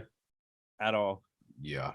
True. You know what I mean? Like, you know, if you haven't found one way to diversify that, you haven't been influenced not one way to come a different way with it. Like it didn't work the first time, man. Come on. Try it again. Think hard. Like not one way. But yeah, like you said, Smizzle, the yin to the yang. And I love a good egg drop soup, bro. You have no idea. All right, so we talk about the new. You got something new to share with us, don't you? Yeah. This song I think you got is Bro Please. I'm actually should be putting this on United Masters tonight and play with their fun system of setting everything up online and getting it going for March 31st, the dropping when I go out there to Kansas City. My next show is gonna be out there in Kansas City with Nerdy Verde. Casey Mo. Yeah, we're gonna be, I want to say Pittsburgh, Kansas, close out there, but I think I'm 2 hours out from where we're out here in Tulsa. You said Pittsburgh, Kansas? Yeah, Pittsburgh, Kansas. There's a Pittsburgh, bro. I never heard of that. So I had this conversation. I had this conversation. Wait, were we having this conversation last week? Where, like I said, that every Pittsburgh in America is probably an awful place. and I was just like, I'm sure there's another Pittsburgh somewhere. There's not Pittsburgh. You gotta let us know the quality of Pittsburgh, Kansas, man. I got you. It was like wild when I came out to Oklahoma and I found out there's a Miami, Oklahoma. I was like, what the fuck? There's a Miami here in Oklahoma? Shit, I'm sure somebody was all like, I'm gonna send you to Miami. Oh yeah. Hey, this ain't right. Where's the fucking beaches at, bro? Just keep going. Well, shit. There's a Hollywood in Florida, right? That makes sense though. Miami be like Hollywood.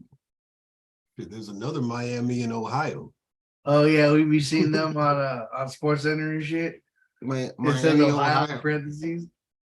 Miami, Ohio. I ain't from Miami, but I'm bringing heat. You had to start checking people. What state? Right. Right. You guys like, oh yeah, state. Like, oh, I'm from Miami. You're like, you from Miami? Shout out my boy Ross Starnes from Miami. These things are about to die. Oh yeah, that's right. That's right. Same. Thank you. Yeah. Yeah, you better take those shits, bro. She gives them. Because Madman done ate like All right. half that motherfucker. So we got a new track. Bro, please. It's supposed to be coming. This is an exclusive, guys. This is an exclusive All right. This shit is not supposed to come out until the 31st. You said the 31st? Yes, sir.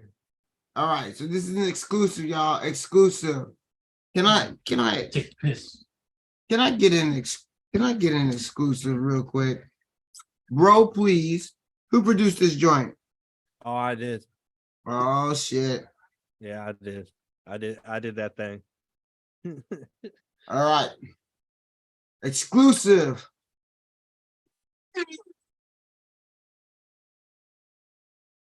All right. Bro, please. Y'all check this out. This is Big Chillin' episode 110. Kurt Brodie in the house. Bro, please.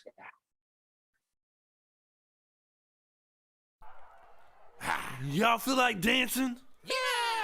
All right, 1, 2, 1, 2.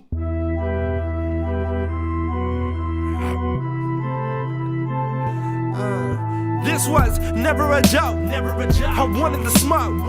They said I couldn't. Well, I hit the road. Hustle's ambition. It got me bold. It got me different. It got me cold. Put in perspective, I could care less, bro. Been betrayed before, that's why I can't trust a hoe. Brother is a loose term, I hardly know. Come correct in this game before your mama get a teddy bear in a no, bro. Please, I'm just here to get my money, buddy. Bro, please, I'm not here to be funny, buddy. Man, they always talking at the side of their necks. In your face, praise behind your back, nothing but disrespect. Ask any vet to stay seasoned, make sure what you cooking ain't bland. Stay 2 steps ahead, cause they be in those white vans. In my Nike sneakers, I'm Derek Jeter, batting these bars until I get at least 1 grand slam.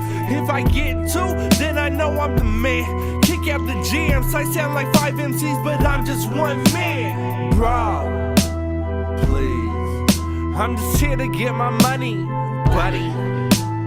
Bro, please, I'm not here to be funny, buddy.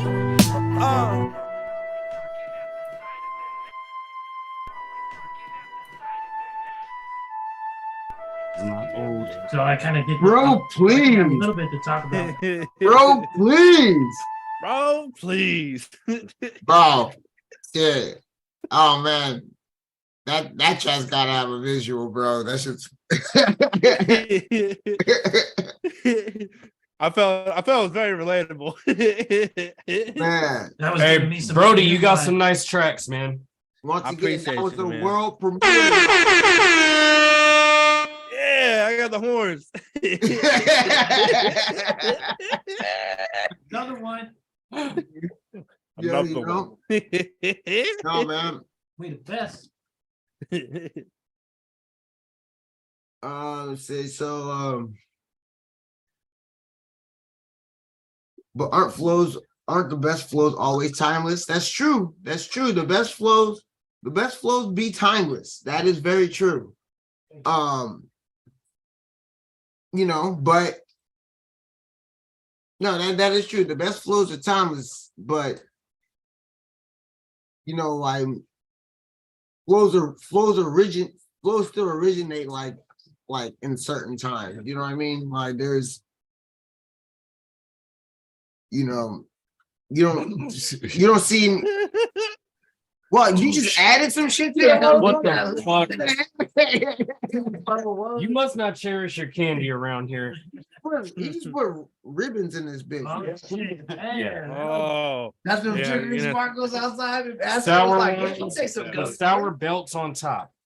Talking about some Mac fucking- resisted the sour worms. He Love did not each other. resist the sour belts. You got all that candy. He got brought to his knees with the belts, bro. He was like, no. Thanks, bro. We got, yeah, you're welcome. Good shit, no shit. All right, so Brody, yeah. So like you producing, is that new? Have you always produced? Like I've always did it. So like when I first started out doing music, I was in a rock band.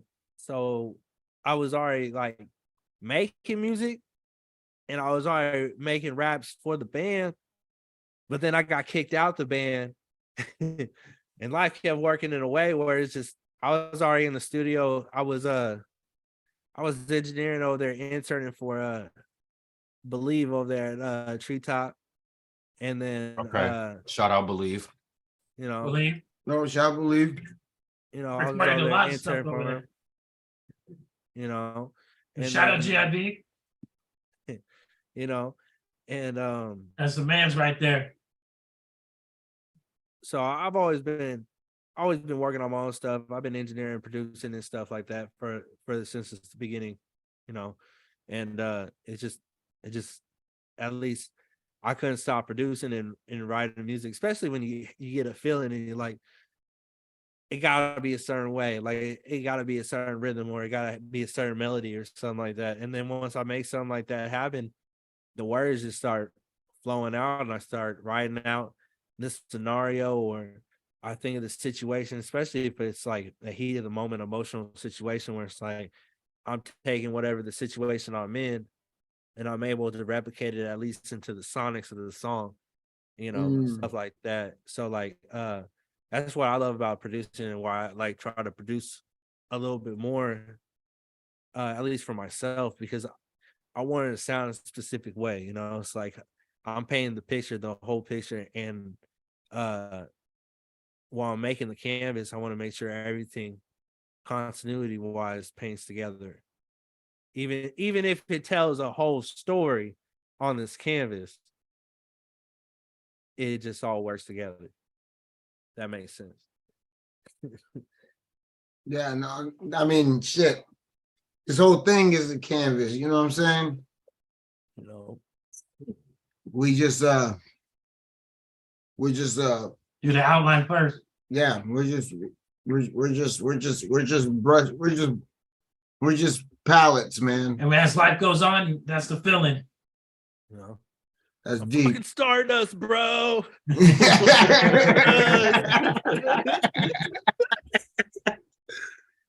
Oh man. So what?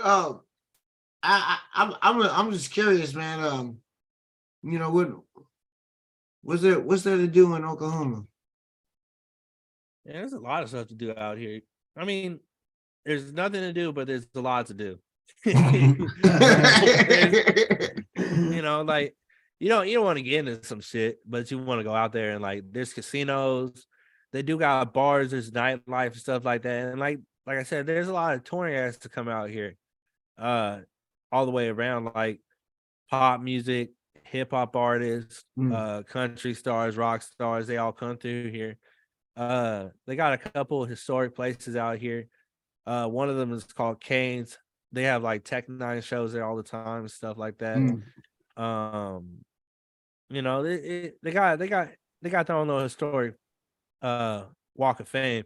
You know, it's a trip. You never really know who's from a state until you move to that state and you learn that. Like, I didn't know Brad Pitt was from Oklahoma until I moved to Oklahoma. I was like, Brad Pitt of Okie? That's crazy, you know. Did not know that either. Yeah, I know. You know, stuff like that, you know. We just came back from vacation, and I was driving past one of the little water towers, and it said, Moore, Oklahoma, home of Toby Keith. And all I could think about was the Family Guy episode about Toby Keith eating this fucking dead deer and running away and shit. You know, I was like, wow. Toby Keith from Oklahoma. Yeah. I've only been to Oklahoma like a couple times, but I went to Oklahoma City, went to the Cowboy Museum. Cowboy Museum's pretty tight. Definitely a lot of cowboy culture out here. A lot of it. So I get those country jams on. Hell yeah. Riding down the street in my John Deere tractor. Yeah. How does it feel like when you go over to a spot, you go grocery shopping? I mean, a lot of people kind of just on their own path, or like fucking You know, a lot of respect for everyone. They give them their own space. They don't really fuck with one another. People say like, "Howdy, ma'am," and all that. You know, sometimes, cause it's all Walmart out here. You know what I mean? It's all Walmart. It's all Walmart out here. Arkansas is like right next to Oklahoma, so it's all Walmart. And so it's a little different. I mean, like being in the Bay Area, you used to Safeway, going Lucky's or something like that, you know, something different. Whole Foods. No, they got Whole Foods out here on the Sprouts. But it's a little different, you know. People are not all on your like ankles like in the California. You know, you trying to get out the line and somebody's right on your fucking ankles hitting you in the cart. Like, motherfucker, give you like at least 2 inches, which you know, give me a room to breathe. Out here, you know, some of the steps gives you at least a foot back, not breathing on your neck and shit. Right. Man. I mean, but I mean, you said they had the Southern hospitality, you know. Yeah, you know. So they got the Southern hospitality. I mean, Tulsa's got some dark history though too, man. Oh yeah, yeah. Is there any education about that out there? Is it like prevalent? Is it like monumented? Like, how's that look? Yeah.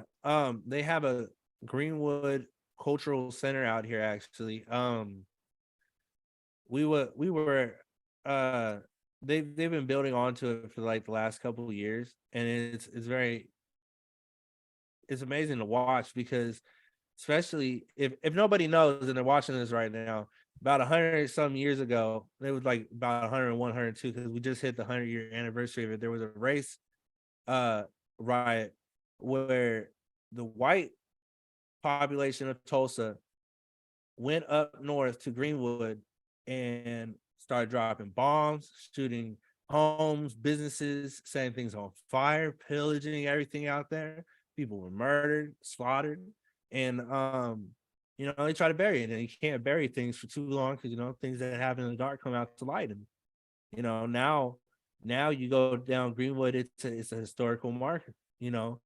And they have the cultural center there. There's a lot of educational stuff that's there that you can go and learn about these events, you know, because it is a part of history and you can't erase it. It happened. Yeah, man. Yeah, man. That's you know, I mean, that you're right. You know, you can't bury things for too long, especially like in this day and age. So, you know, Black Wall Street, man. Black Wall Street. Yeah. That was probably one of the other things that was crazy about moving down here was I moved here in 2019, so we get hit with the pandemic, and then we get hit with protests and riots and stuff, and you know, it's just crazy to sit there and watch these moments of history unwind right in front of you, and it's just like 100 years later, and here we are, and we're still fighting. You know what I mean? We're still fighting to make sure that we walk out the door and everyone can get along and be happy, you know, and be who they want to be. Wow. Yeah, it's kind of crazy when you think about it, right? You're like, damn, we're still here, right? Still in this same predicament. I mean, it's better, but I mean, it's also like not better because it's still going on. You know what I'm saying? Right. You know, it's give and take. Like they give you a little bit, make you think everything is all good, so you don't think it's happening, but it's happening.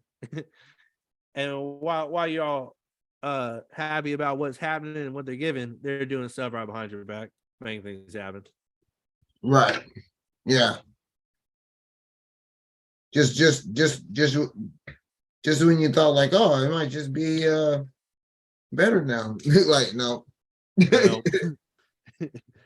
You know, while we were talking about what we were gonna give you, we slid a whole bunch of other shit underneath it. But you said yes to the other stuff, so don't even worry about it. We'll just get over it. That's how it be. That's how it be happening. Yeah. That's how it be happening. Yup. And then when we get pissed off, we go back and be like, but you said it was gonna be better. No. We said we was gonna give you that. But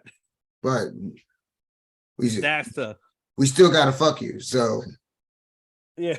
He's like, we gave you what you wanted, and let me tell you that was a tough one. We really had to think on how we could fuck you this time. But we that motherfucker steak and lobster. And we did again. That was close. You guys, you're almost free. Like, damn, you're almost free. Wait, what? That's cold. To tell somebody that you almost got away. Hey man, you did a great fucking job. For real? You about to get out? Yeah. Nah. You ain't. Let's turn around. Damn. You tried. It's crazy, man. Crazy. Man. Yo, check it out. This is episode 110. We live with Kurt Brodie right now, y'all. Live from Okie. He right here, man. Oakland to Oklahoma, man. Man, I love the digital age, man. You don't even need to know where I'm at, actually. I'm on Mars. right, exactly.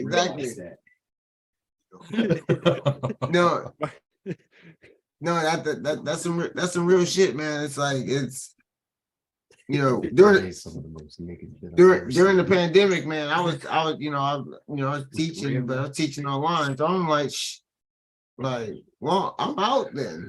As long as I got class running, I'll be running class in all kinds of different states. I'm like, for real. Yeah, right next door. That's where they shot the moon landing.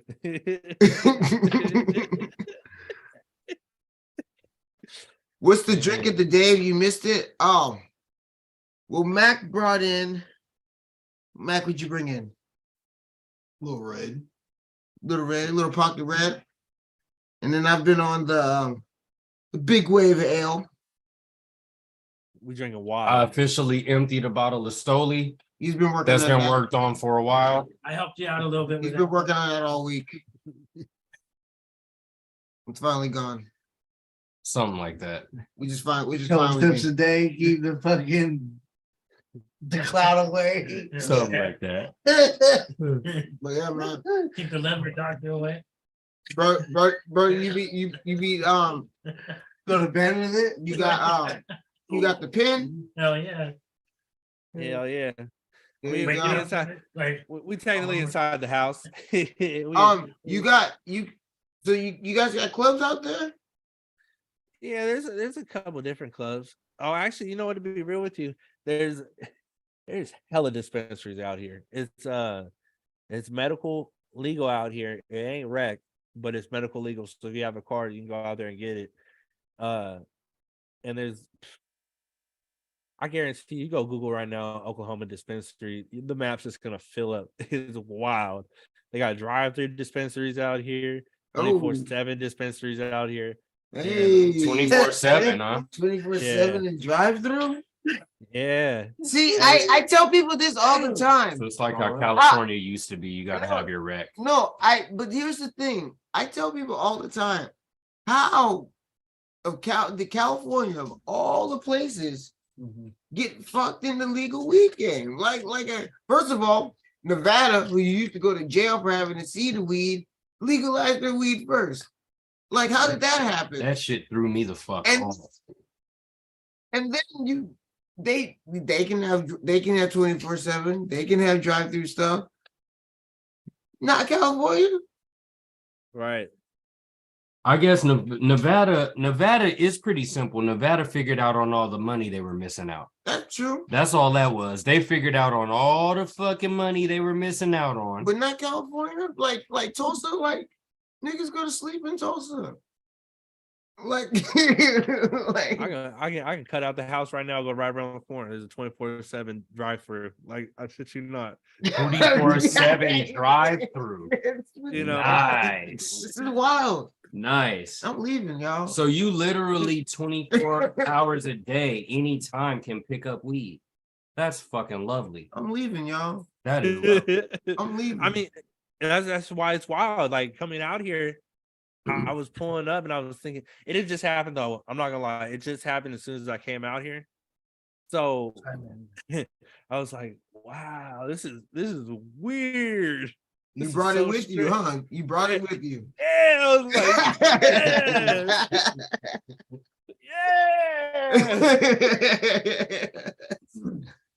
yeah, I feel that, bro. I feel the fuck out of that. Hey, on that topic, Kurt Brodie, what's the promptness on that?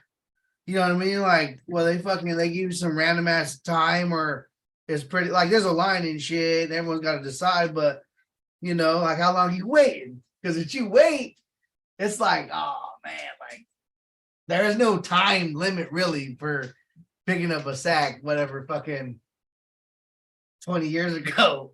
I don't know. That's what I'm saying. It's so crazy because it's like, I mean, like 10 years ago, I have a homeboy. I'd be like, it's like 2 a.m. Hey man, I hate to bother you right now. What's good? Blah blah blah. I'm gonna come slide through real quick, drop you off some cash. You fucking hook me up fat. I'm gone. I'm out the way. You made your money, you know. And then I come out here, and it's like legit. I just walk up in there. They know me behind the thing. It's like 7-Eleven. I swear to God, they don't even ask me for my card. Really, they just want to make sure I'm. Oh yeah, it's you. Here you go. Blah blah blah blah. Transaction's done, and like.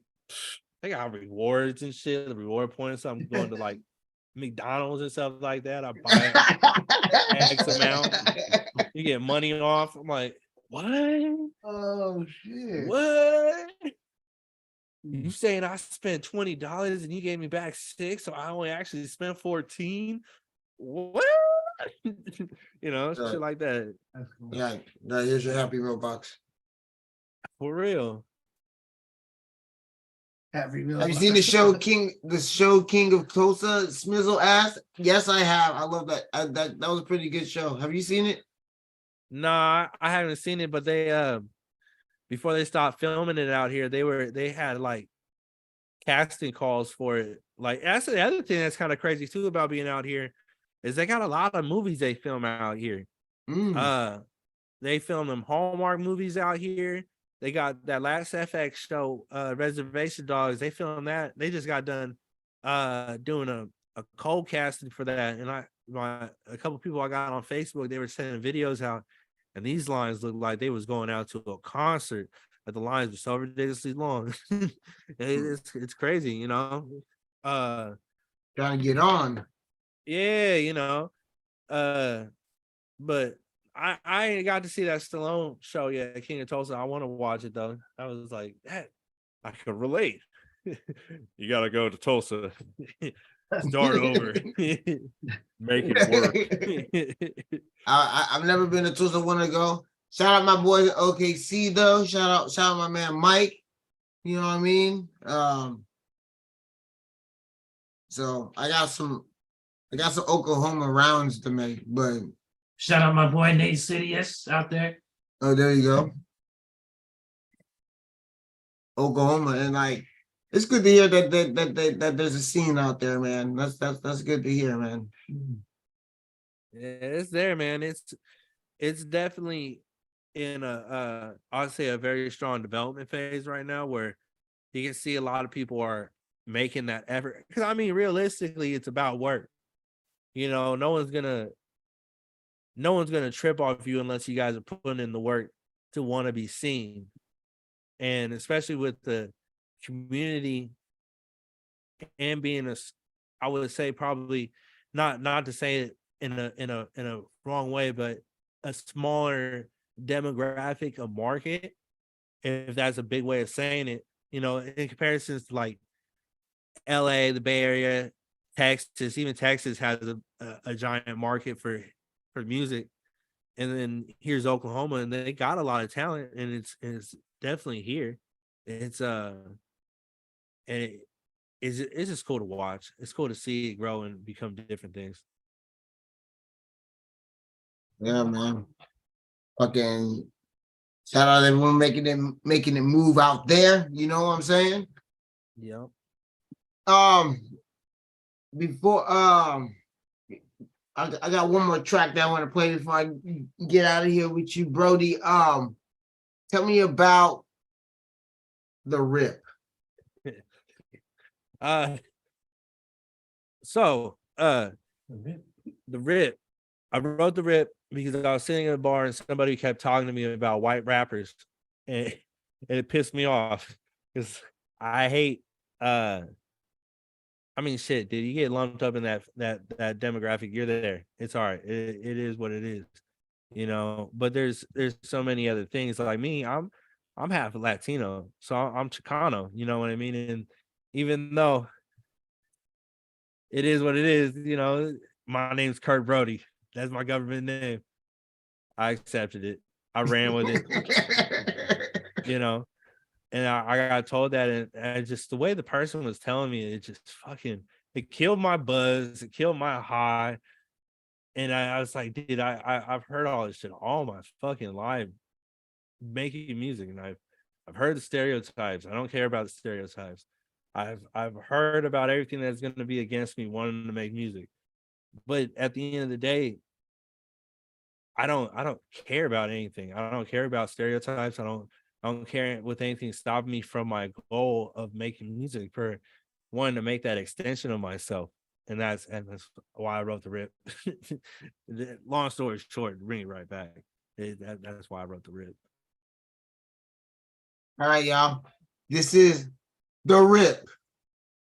Well, I mean, that's the Rip. But like this is the Rip as well.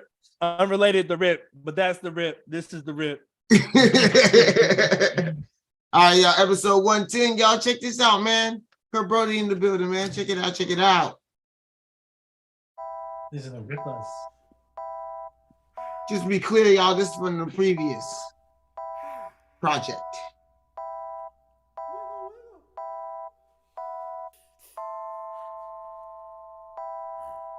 Right off the rip, this how it goes. The real stay real while the fake get exposed. Juxtaposed next to the knife. It's the final cut, better run for your life. Here's my Myers, no got the joke.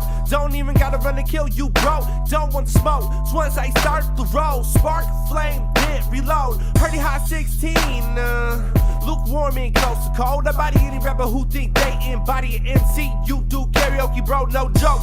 Wish I was joking, they say they want us to build each other up. Nah, real talk, Conan the Conqueror here, and I'm aiming for the back of the throat. Lyrics sold, hell yeah, I strike the beat. A lyrically tied lip quality, but they see my white skin for they hear my skill. Then they get pissed when I go in for the kill. No, I'm not Ben, Tom, Mike, Gerald, Marshall, Colson, or Dave. Any of the other motherfuckers in your faves. When I jump on stage, like a stick of dynamite blew up in your face. Electrifying, time to give you a little taste to taste. Here's a sip before I start to spray. You may have paved the way, but I'm gonna have to make my own way. Half Mexican, bitch ole, sur morte, donde, el pinche face. Hard gas, bitch, still no fucking brakes. Oh man, ain't no way to control me.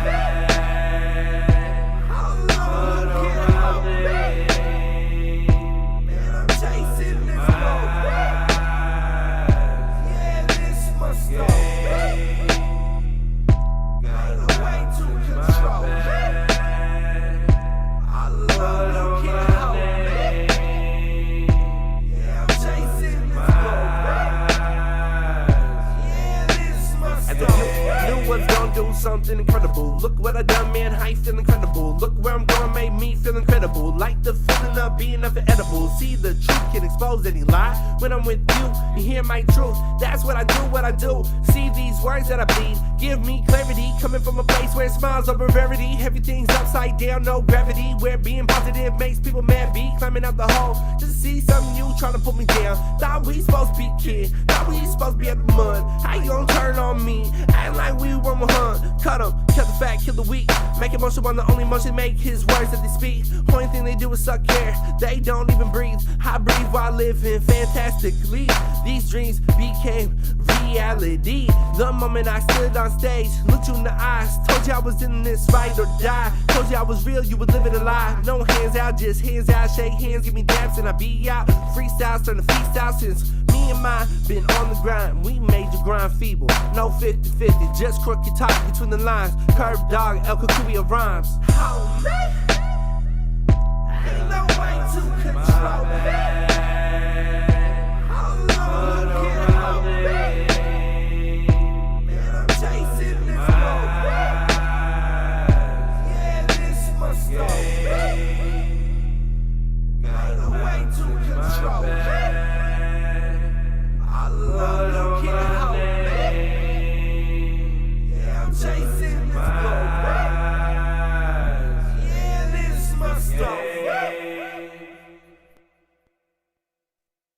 Oh yeah, man, that was fire.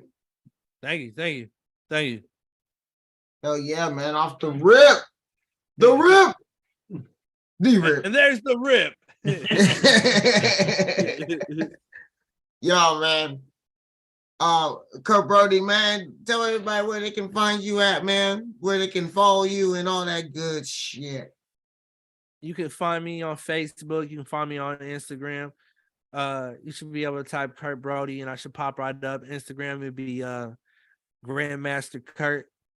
I'm also on Twitter and Instagram as the Brodie Zone too. That's just a little bit of my promotional side for things we doing. And you know, most importantly, you can go find me on all streaming sites, wherever you feel like listening to music. I'm to you right now. I appreciate. Yeah, man, it's crazy, dude. That's the other cool thing about digital, man. You just gotta find the way, and you can get out there, man. You can put your fishing line wherever you want to go cast at. Just gotta make it happen. Don't forget to find them on all streaming platforms, y'all. You know what I mean? Shout out y'all that's been buying tracks today. Much appreciated. Appreciate y'all. I mean, that's man, that right there makes it all worth it. You know, just knowing that you guys appreciate the music. Hell yeah. My man Smith says this is a compliment, but he said it reminds you of early Eminem flows. That's how he liked the tracks. I appreciate that, man. I really do. Marshall Mathers LP, original Marshall Mathers LP, not number 2, man. That's definitely one of the big influences in, man. Biggest pop culture horrorcore album to ever come out. Yeah. That's true, actually. There you go. You know, I sat there listening to Kim as a child. I was like, I don't know why this man's so fucking angry at this woman.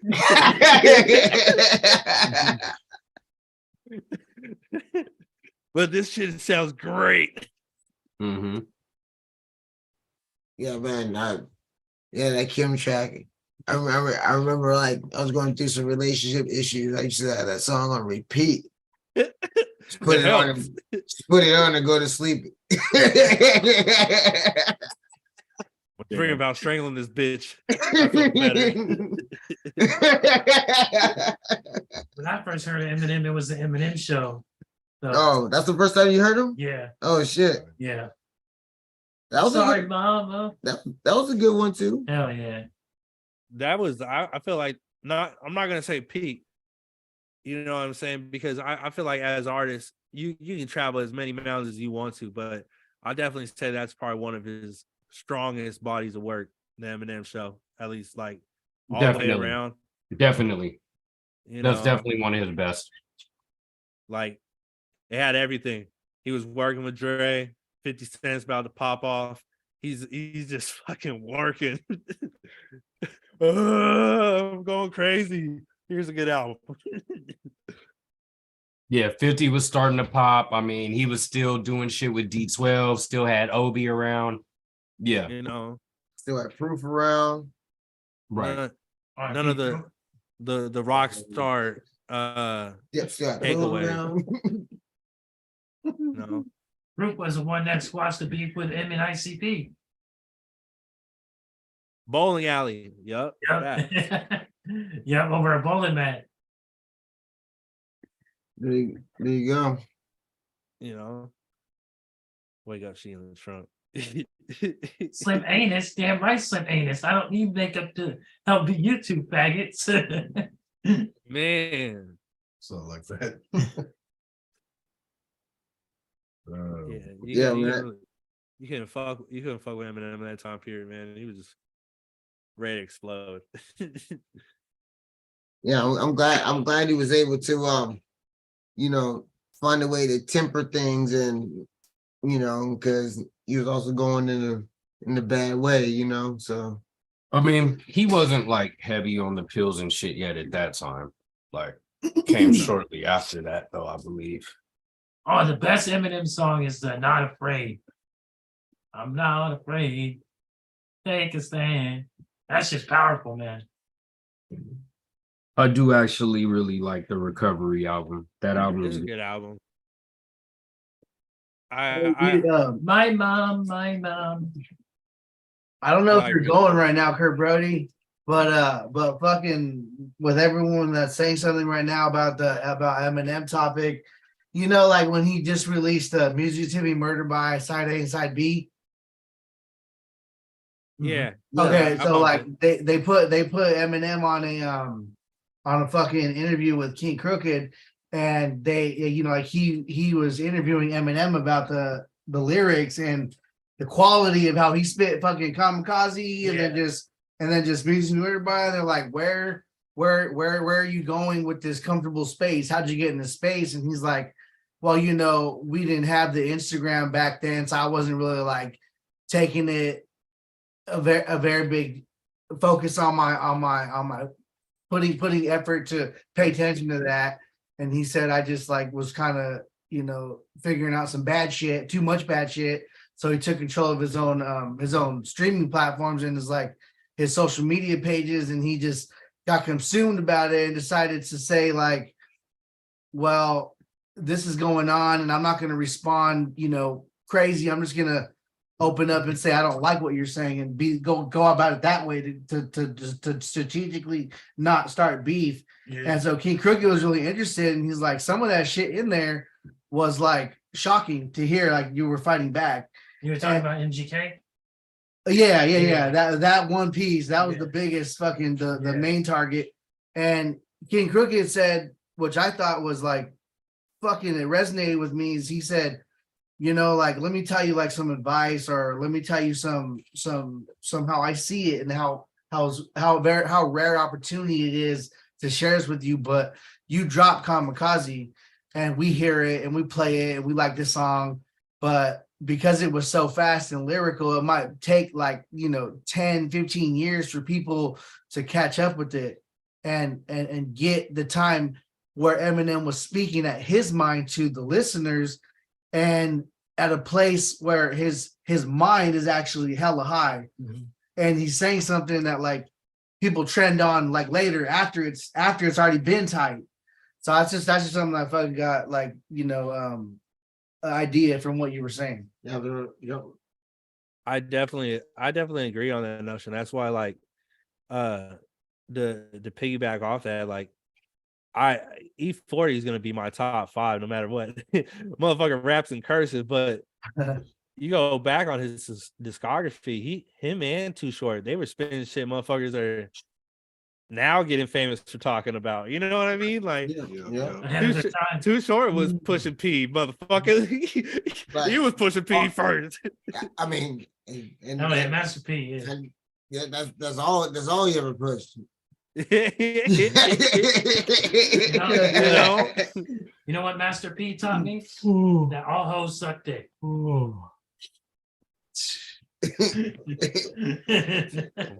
One way or another.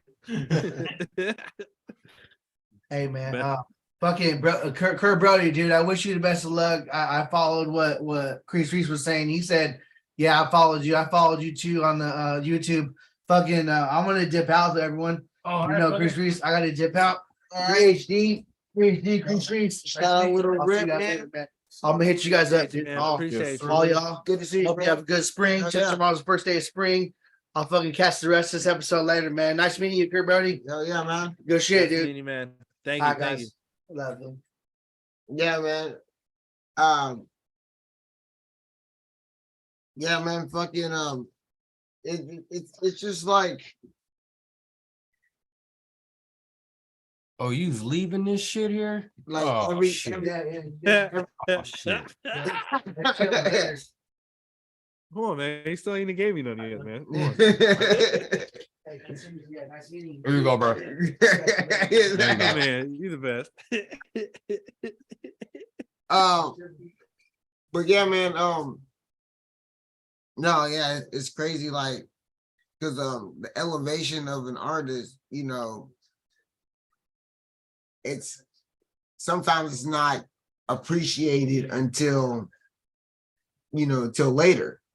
Like, I mean, now I guess like there's more music appreciation like done, but it's just like, you know, like I would like my music to be listened to, but like, you know, what if someone in like the 24th century is like, oh, this 21st century artist, right? Why DMC was beyond his time. And I'm just like, I'm dead in the box, bro. My head's in the jar. Like that Futurama shit. Yeah. I mean, you don't like know. people talk about Johann Sebastian Bach. It's like damn, like that. The nigga could have heard this shit when he was alive. Damn. Right.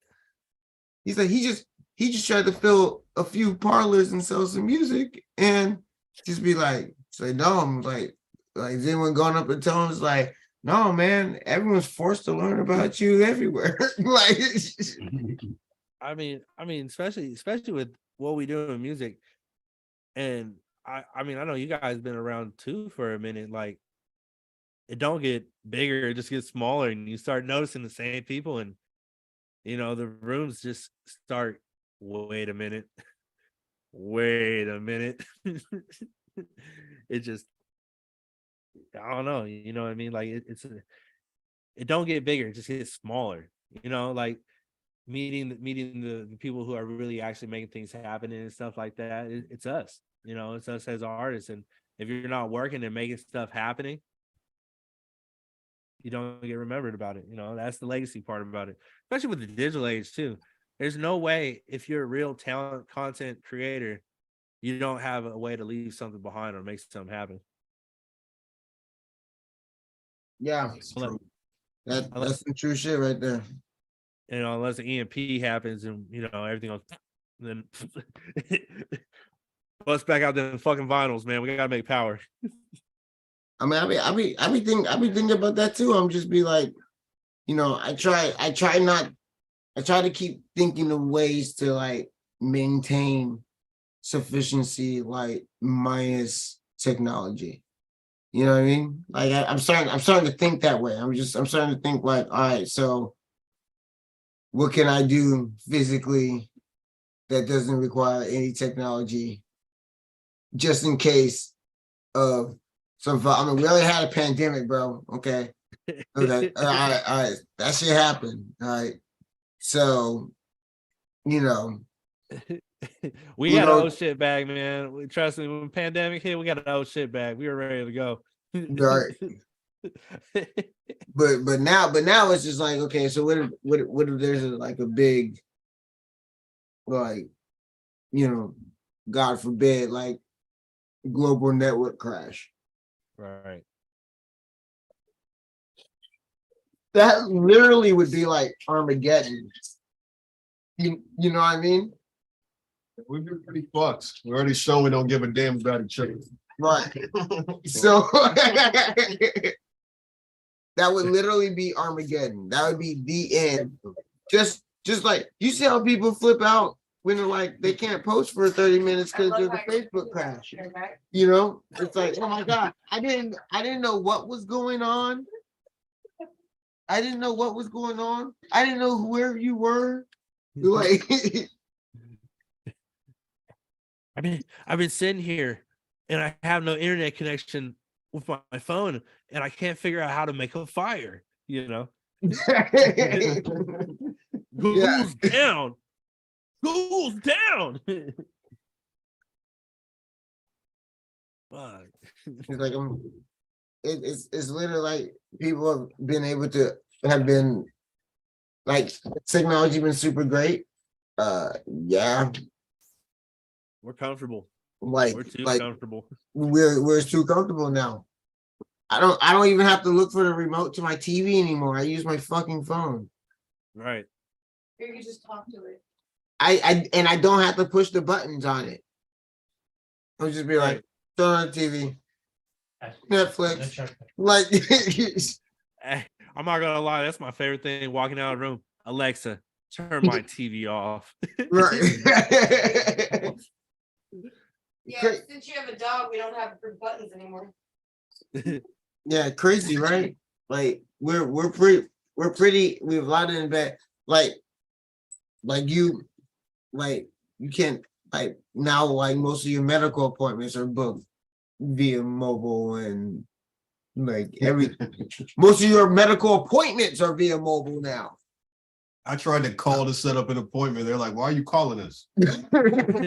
No, everything is done via apps. Hell, you can't even go to a restaurant and get a fucking regular table menu no more. You got to scan your phone to fucking look at a menu now. Everything is fucking like computerized, like everything now. Phone, all that shit. I don't like the menu, the QR thing, code thing. Like It's annoying. It's annoying. Now, give me the one laminated copy you got. I don't trust those little barcode thing. Yeah, they can be like scammers getting your identity and shit. That can be too. Paranoid. No. Yeah. Right now, I'm all fucked up going to a restaurant. No. Give me the paper fucking menu. I know you got it. Right. Yeah. Right. It's crazy. And like, but like we're probably talking about more Bay shit than like, you know. Nah, it's here, bro. They got there that's too? how it's downtown. The little downtown area, they got the QR codes and shit too. I mean, they got a Google plan. I want to say a plan, but they got a Google facility. I think probably like 4 towns over and shit. Oh shit, okay. Yeah, that's what I said. I was like, oh shit. Google ain't fucking around.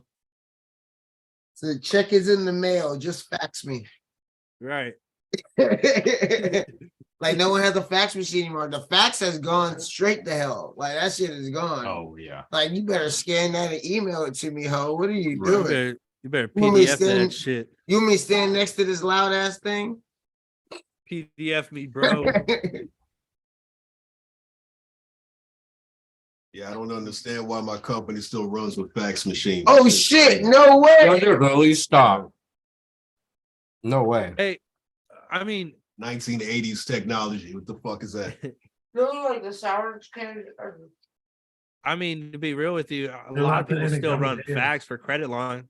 Gummy bears is just like a bunch of juice in my stomach. Okay.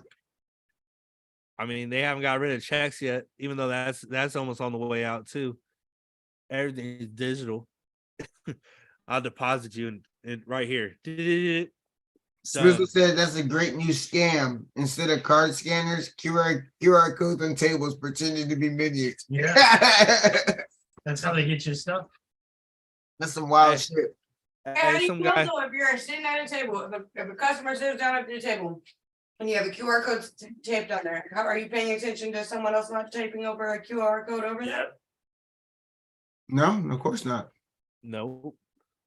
Some guy right now sitting now, that scammer is like, oh, these guys are smart. I never thought of that before. Great going.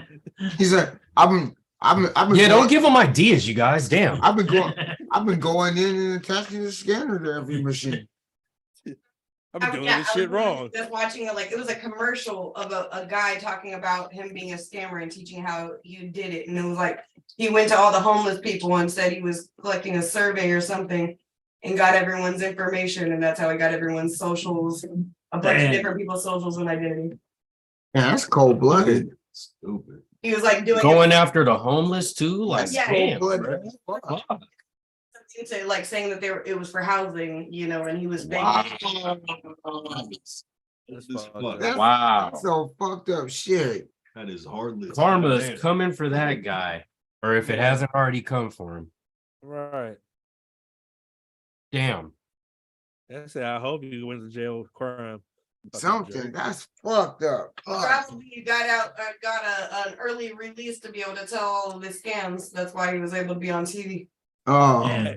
That one That's makes sense. that's a great scam artist. He was able to scam his way on the TV. right.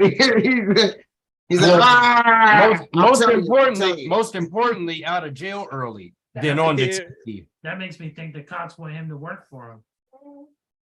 I mean, Probably was working for him. right. You do hear about that, like Yeah. That they'll end up working for, yeah. How did you do it? I know the smell of cheddar cheese. What the fuck's going on here? Someone's a rat. No, literally. But yeah, man. Yeah, and you lead the people with Brodie. You're welcome to stay. You're welcome to stay on with us. We're gonna do a promo minute, and then after our promo minute, we get into sports madness. Yeah, I'm probably gonna leave off with y'all. I appreciate y'all for having me on, playing my music, man. Spend some time. I was definitely big chilling tonight, man. I gotta. Oh yeah, I fire gotta music, bro. Thank you for big chilling with us, man. Thanks for sharing your music, your videos and shit. Your shit's dope. You know what I'm saying? Thank you for rocking the time change with us. You know, all good, man. 2 hours forward. Oh shit. Yeah, that's right. I didn't even think about that. It's 2 hard, hours ahead of man. us. I'm gonna make it to my job, man. We're gonna make it. And if you ever need beats, I got you, bro. Just holler at YD, get my channel. I got free beats for you. Oh, of course, we gotta let the viewers and shit know, how do they get a hold of you as far as your music? How do they find your stuff, bro? Yeah, you can find me on social media platforms, Kurt Brodie. Instagram is Grandmaster Kurt. You can type in the Brodie Zone, that'll pop up too. And Brodie Zone. I like that. I was gonna ask you, give them something. The Brodie Zone. Yeah, that's gonna be my next little venture. I'm gonna build a little bit more on that during the year. So I got more surprises on that one. Okay. And then all streaming sites, man. You can find me on all streaming sites, and there's gonna be more music, man. More music, more art, more stuff happening. That's at least they tell me that I'm brain dead and stuck in a full cast or something. You know what I mean? I'm still rocking. Hell yeah, man. Well, man, go ahead and get yourself some Z's. Thank you for rocking with us, bro. We appreciate having you with us, man. And thank y'all. I appreciate you guys, man. Hey. Yeah, Kurt Brodie, y'all. Yeah. What's up, man? Later, guys. All right. We are back. Episode 110. And we are big chilling. That was cool, man. Kurt Brodie was a dope guest. Hell yeah. That was cool. All right. Sorry, there's a bunch of spilled rice on the ground, and I'm trying to clean it up. Oh. Nice fucking Oh, he's mad. He's mad at the broom. He doesn't like the broom. The witchcraft of it. Witchcraft. What witchcraft is this? All right, y'all. It's about that time. Let's do Gotta update them on everything. Diff Dope. Yeah.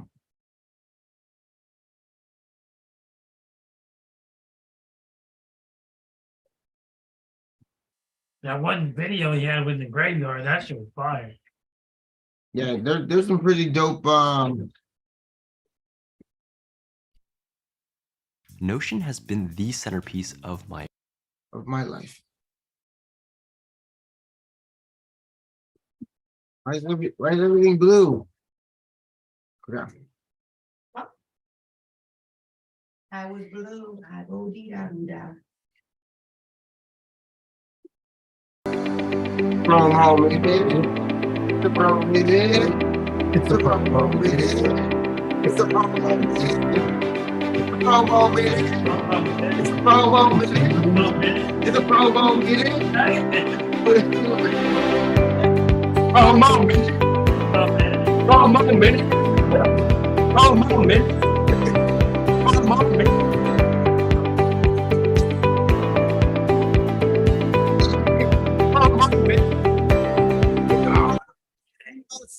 The promo minute. I didn't know that he knew about the promo minute, but welcome to the promo minute. Promo man. Hosted by Nemo. Diff Dope security officer number 2. He's been watching Mac. He took over his parts today. That's chugging. Yo, shout out. Everyone that came through today. Big Chillin was big today. Big Chillin today. Yeah, it was. Shout out to Chris City Killers. Yep. Yeah, man, we had Little Rip in the building. We had Sugar and Sparkles in the building. It was a big night We got tonight. Crease in here. It's nice. Crazy. Yeah, man.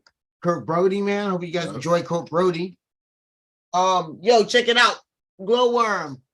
This is dropping tomorrow for lunchtime. So during your lunchtime, make sure you guys check out Glowworm. Okay. Get some worms and when you eat lunch. I might eat lunch. I might not. But either way, I know what I'll be doing. I'll be checking out Glowworm. Checking out Glowworm. You can do both. Right. But whether I eat lunch or whether I don't, I'll be checking out Glowworm. Yeah, there you go. We also got Riptide. We got a little bit of a Riptide coming. Oh shit. Little bit of a Riptide coming. Okay. Make sure you guys are still streaming the Bright Side. That's a good listen, y'all. We got some Bright Side stuff coming for y'all. That's a good listen. Coming slowly, but should be done this week. We'll do some shit. Good. And a lyric video. Oh yeah, lyric video. That as well. Video. I type out them fucking lyrics. I gotta do it. All right. Hoopty Too Sick. He changed his name? No, I still think it should be his name though. The song's Too Sick. The name is Hoopty.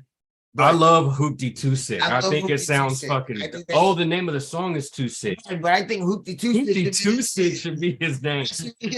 I think that needs to be his name. All right, we're gonna have to talk about this. Yeah. Change approved. Yeah, we're gonna have to talk to Hoopty about this because I think it has a great ring I think to it. Hoopty Too Sick's pretty good. Yeah.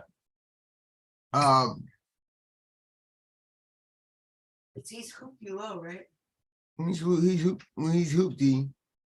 Technically, he's Hoopty low if he wants to be Hoopty low. But Hoopty Too Sick sounds dope though. I like it. If you guys follow everything Diff Dope, subscribe. 1K, baby. Oh yeah, and subscribe. Did I mention subscribe? I have a subscribe button over here. I forgot to play that today. Get us the 1K. Where's my subscribe button at? Guys, more Capri Sun. Yeah, you've been really slow on sound effects this evening. Oh, it's been a good thing. All right, subscribe.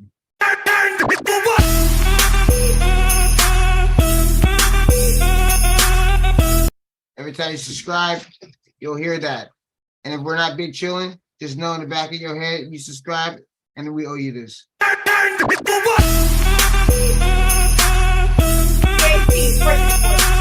Whoa! What are you talking about? What happened? With the record show, I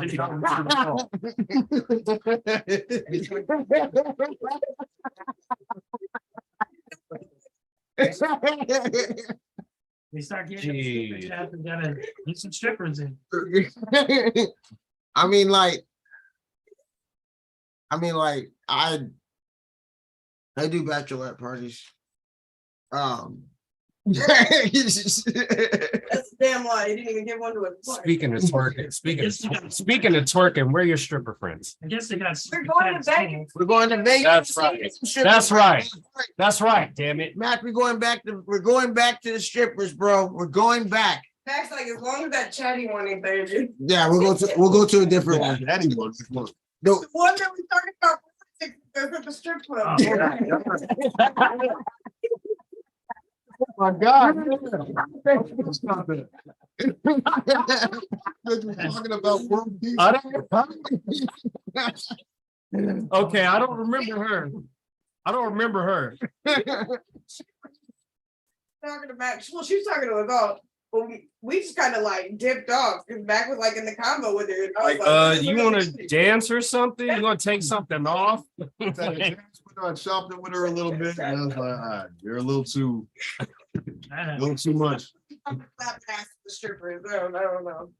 And yeah, I turn around, she's talking to somebody about like the Middle East or some shit. I don't know. Yeah. Like, Now that bitch start talking about politics. Wow. Wow. Politics. Okay. Jeez. Like I pretty much said, are you gonna dance? Hell, that's what I would have said. Like, I didn't come here for you to talk my damn ear off. The hell?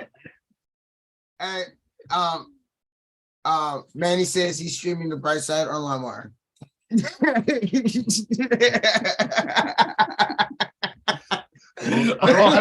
how you doing, man? Thank you.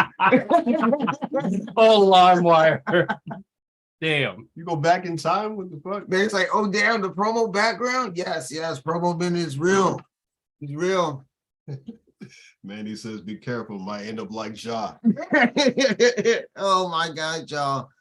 I mean, you guys seen Ja's Instagram post? No. From when his old when he was a Instagram kid? account when he was a kid. Yeah. And like it's just like, what kind of hot boy was as a kid? Like what kind of he was literally a child. The pictures of a child. Oh, John Moran. And he got posts like I hate being sober. I'm like, nigga, you was 12.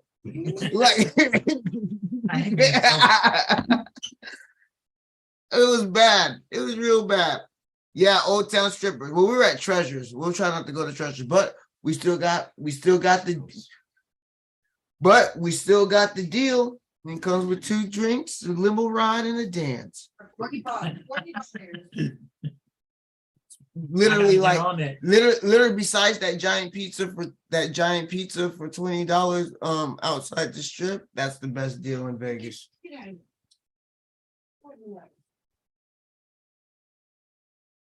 Oh, boil that.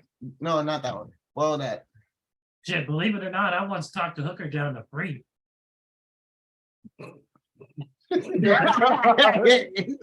I kind of want you to explain, but I kind of don't. No, I mean I've heard this story. I've just never been sure about how I felt about it. Well, technically, if he talked her down to free, then he didn't pay for it. So he just hooked up with a girl. She tried to get me to pay a little something. I was like, nah, I don't do that. Then he just hooked up with a girl then. Right. From a business transaction to a favor. Right. No free sample. Free sample. It's not Costco. You got bitches in bulk. I got mouthpiece. Bitches in bulk. Got mouthpiece. I get samples. She was like just walking by, flashing her titties, and that's something.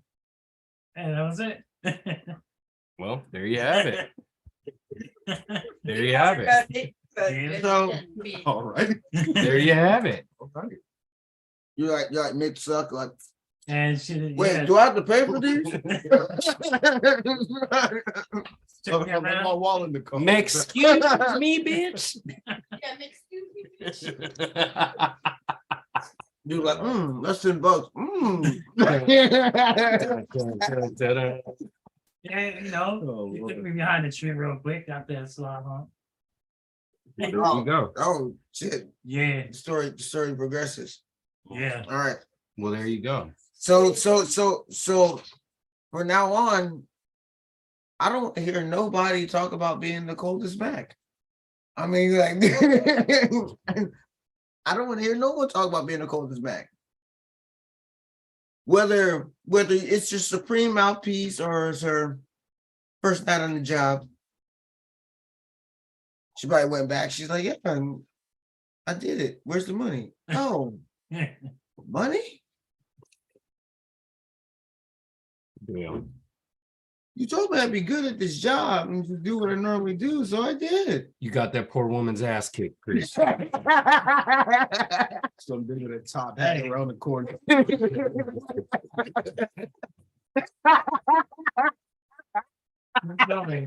don't know why I said you top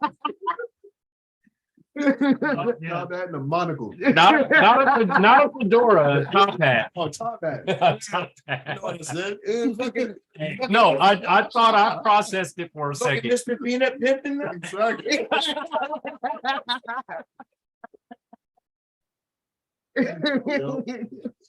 You wanted me to hit it too, but I was like, I You bitch.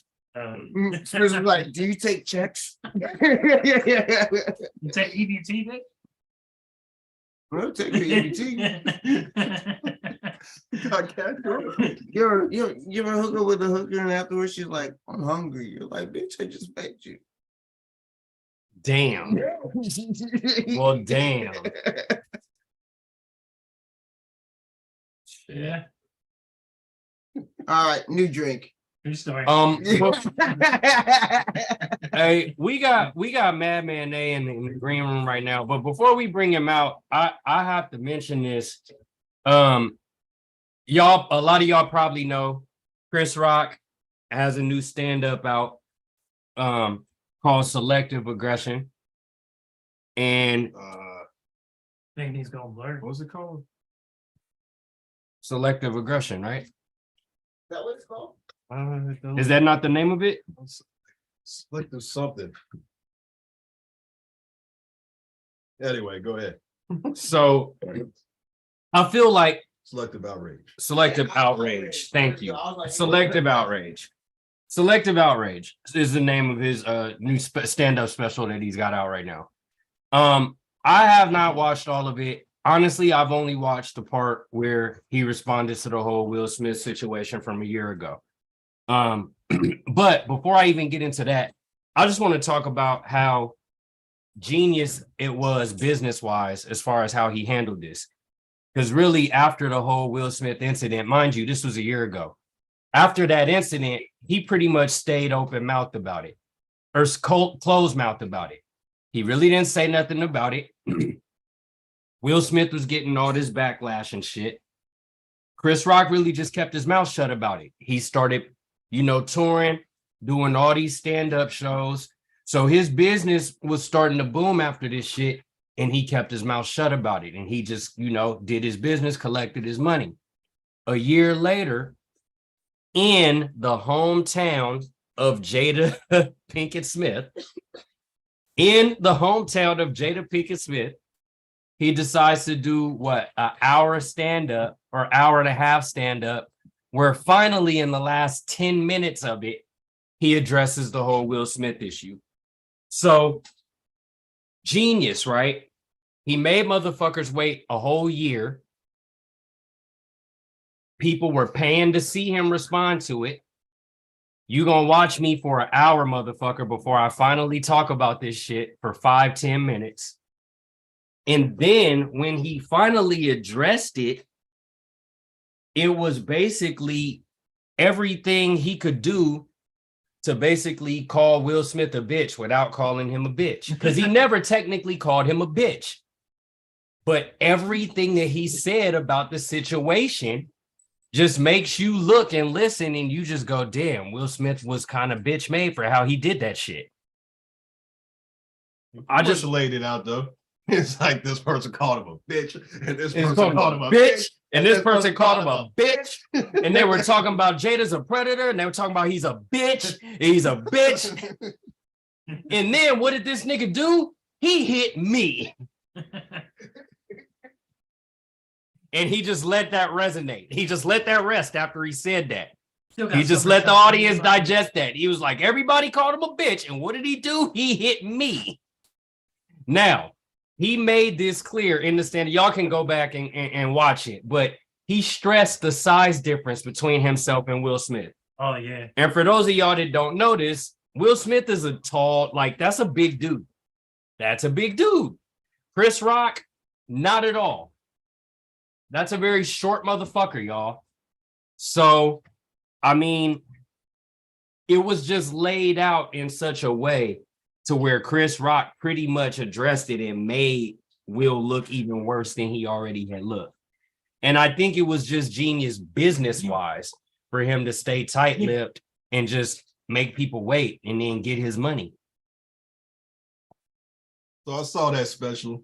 Did you watch all of it? Yeah. Okay, you watched the whole thing. It was cool. I don't think it was his best work, but it was cool. Mm-hmm. The little bit I've seen, like comedians that watched it, they said he did a better version of that show in Atlanta. Okay. You know what I mean, they were saying he should have gone with that one, and he kind of messed up in the Baltimore one a few times. I don't know. I thought it was cool, but yeah, him chopping down Will Smith was that was fun. Right. I didn't get to see it. I don't have Netflix right now, but I saw like little clips of it on YouTube. Pretty funny. It's like I still got Summertime ringing in my ear. I was just about to delete Netflix, and I was like, let me keep it around for this one. Nobody tops Dave Chappelle though. Kept it around just long enough. I'm thinking about the delete Netflix as well. You spend half the time just scrolling through shit. It's Right. Like, yeah. I watch more shit on like Amazon Prime than anything. All right. What's up, guys? For me, at my house we got cable TV, so I just been watching that, surfing that. Spectrum. Yeah, or I don't know what, but yeah, whatever. A lot of ghost shows. Is it soft? That sounded like it was gonna be gross. He's ready whenever we are. He killed that bottle of Stoli that we left him.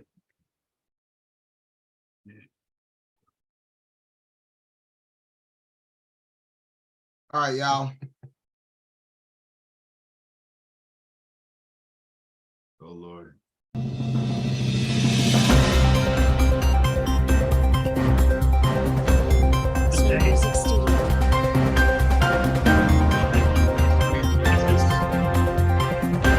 Holy Lord Vishnu, here we come. This is what's madness. Bad band.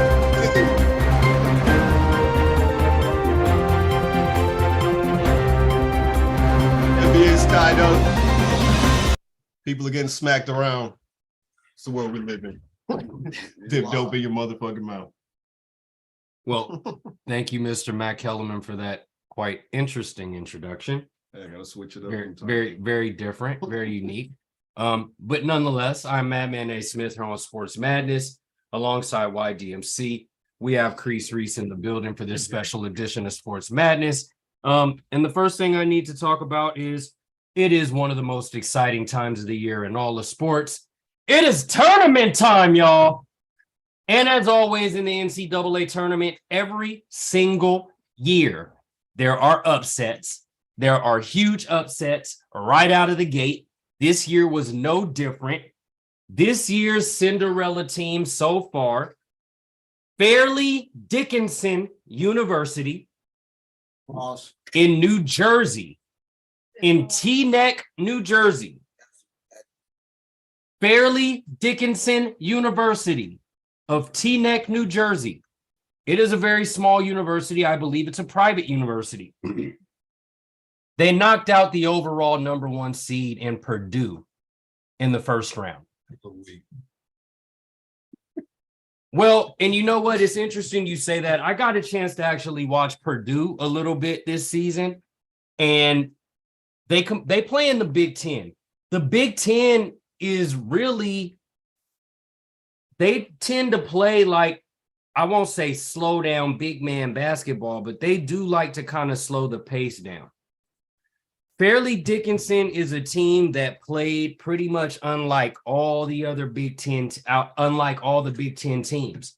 So it really, to me, when I watched that game, it just looked like it was a bad matchup for Purdue. It just looked like they were playing fast and just playing at a pace that Purdue wasn't ready for, that they hadn't seen all this year. And, you know, Charles Barkley has said something interesting during the post-game analysis. He said it's the interesting thing about a one-game format, because in a one-game format, if as a one seed, you can go down if you are not at your best, or if your opponent is at their best, or if you just draw a bad matchup, which is kind of what I feel Fairleigh Dickinson was for Purdue, just a straight up bad matchup. But that's the beauty of this tournament. One game, anything can happen. You know, in the NBA, you have best of 7 series. So the better team is going to win. You don't get lucky beating a team 4 times. The better team is always going to win a best of 7 series. But in a one-game situation, anything can happen. And in my opinion, that's really what makes the NCAA tournament so exciting, so much fun to watch. Hopefully we're all good with the camera, but so good, so much fun to watch. And I just think we're about to have a matchup with, well, I don't know how it went tonight. Fairleigh Dickinson and Florida Atlantic University. They played in the final second round matchup tonight, but both of those teams were not supposed to make it out of the first round. So already upsets out of the gate. Virginia, who was a number 4 seed, lost to a 13 seed Furman on a last second steal and shot. Furman University on a steal, not just a game winner, but a steal and a game winning shot. Yeah, your boys got knocked out today. Fairleigh Dickinson? No. Okay. Looked like it was, and that actually looked like it was way more competitive than the previous game that Fairleigh Dickinson had played. So Furman is already out of it. They got dog walked by San Diego State yesterday. But tradition, you have these, what do they call, mid-major? You have these mid-major teams beating these higher ranked college programs. And it happens every year, you guys.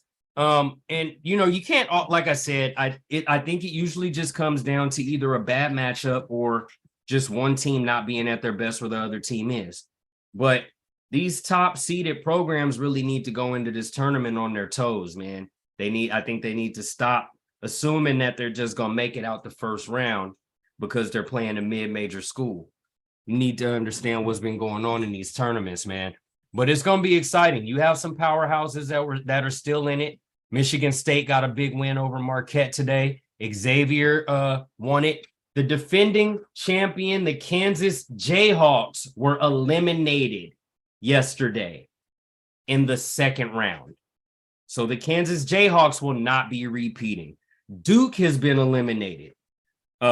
Kentucky has been eliminated. There are a lot of big eliminations. A lot of big historic powerhouse program school names are no longer in the tournament. It's going to be interesting to see how it goes down with the Sweet 16. Xavier looks strong in my mind. Know who's still standing? Princeton. That's another one. Still standing. That's another one. And they took out a number 2 seed. Who did they beat? I forget what team, but it was a number 2 seed that they took out because Princeton's a number 15 seed. And Princeton advanced to the Sweet 16. So right now, they're the biggest Cinderella story remaining in the tournament. You have a 15th seed in the Sweet 16, which, you know, doesn't normally happen. So the tournament's going to be real interesting. Next weekend, we're down to Sweet 16, Elite 8. That'll chop it down to the Final 4. So I will be back with you about NCAA tournament talk next week. Right now, I need to talk NBA. The Western Conference is still a clusterfuck in terms of teams competing and jockeying for position. The Lakers are barely holding on to the 10th seed at the moment. But with the way things change and with the distance in games or lack of distance in games between I don't know, the 3rd seed and the 13th seed. Things are changing every day. The Lakers have lost, I believe, their last couple games, so we're on a bit of a losing streak lately. We need to turn that around. Oh, well, then that would be the turnaround that we needed. I believe prior to tonight, we had lost the last 2 or 3. So tonight was a much needed victory again before tonight, and we may still be in the number 10 spot right now, but before tonight, we were barely holding on to number 10. So tonight was a win that we had to have. Glad to hear that we got it.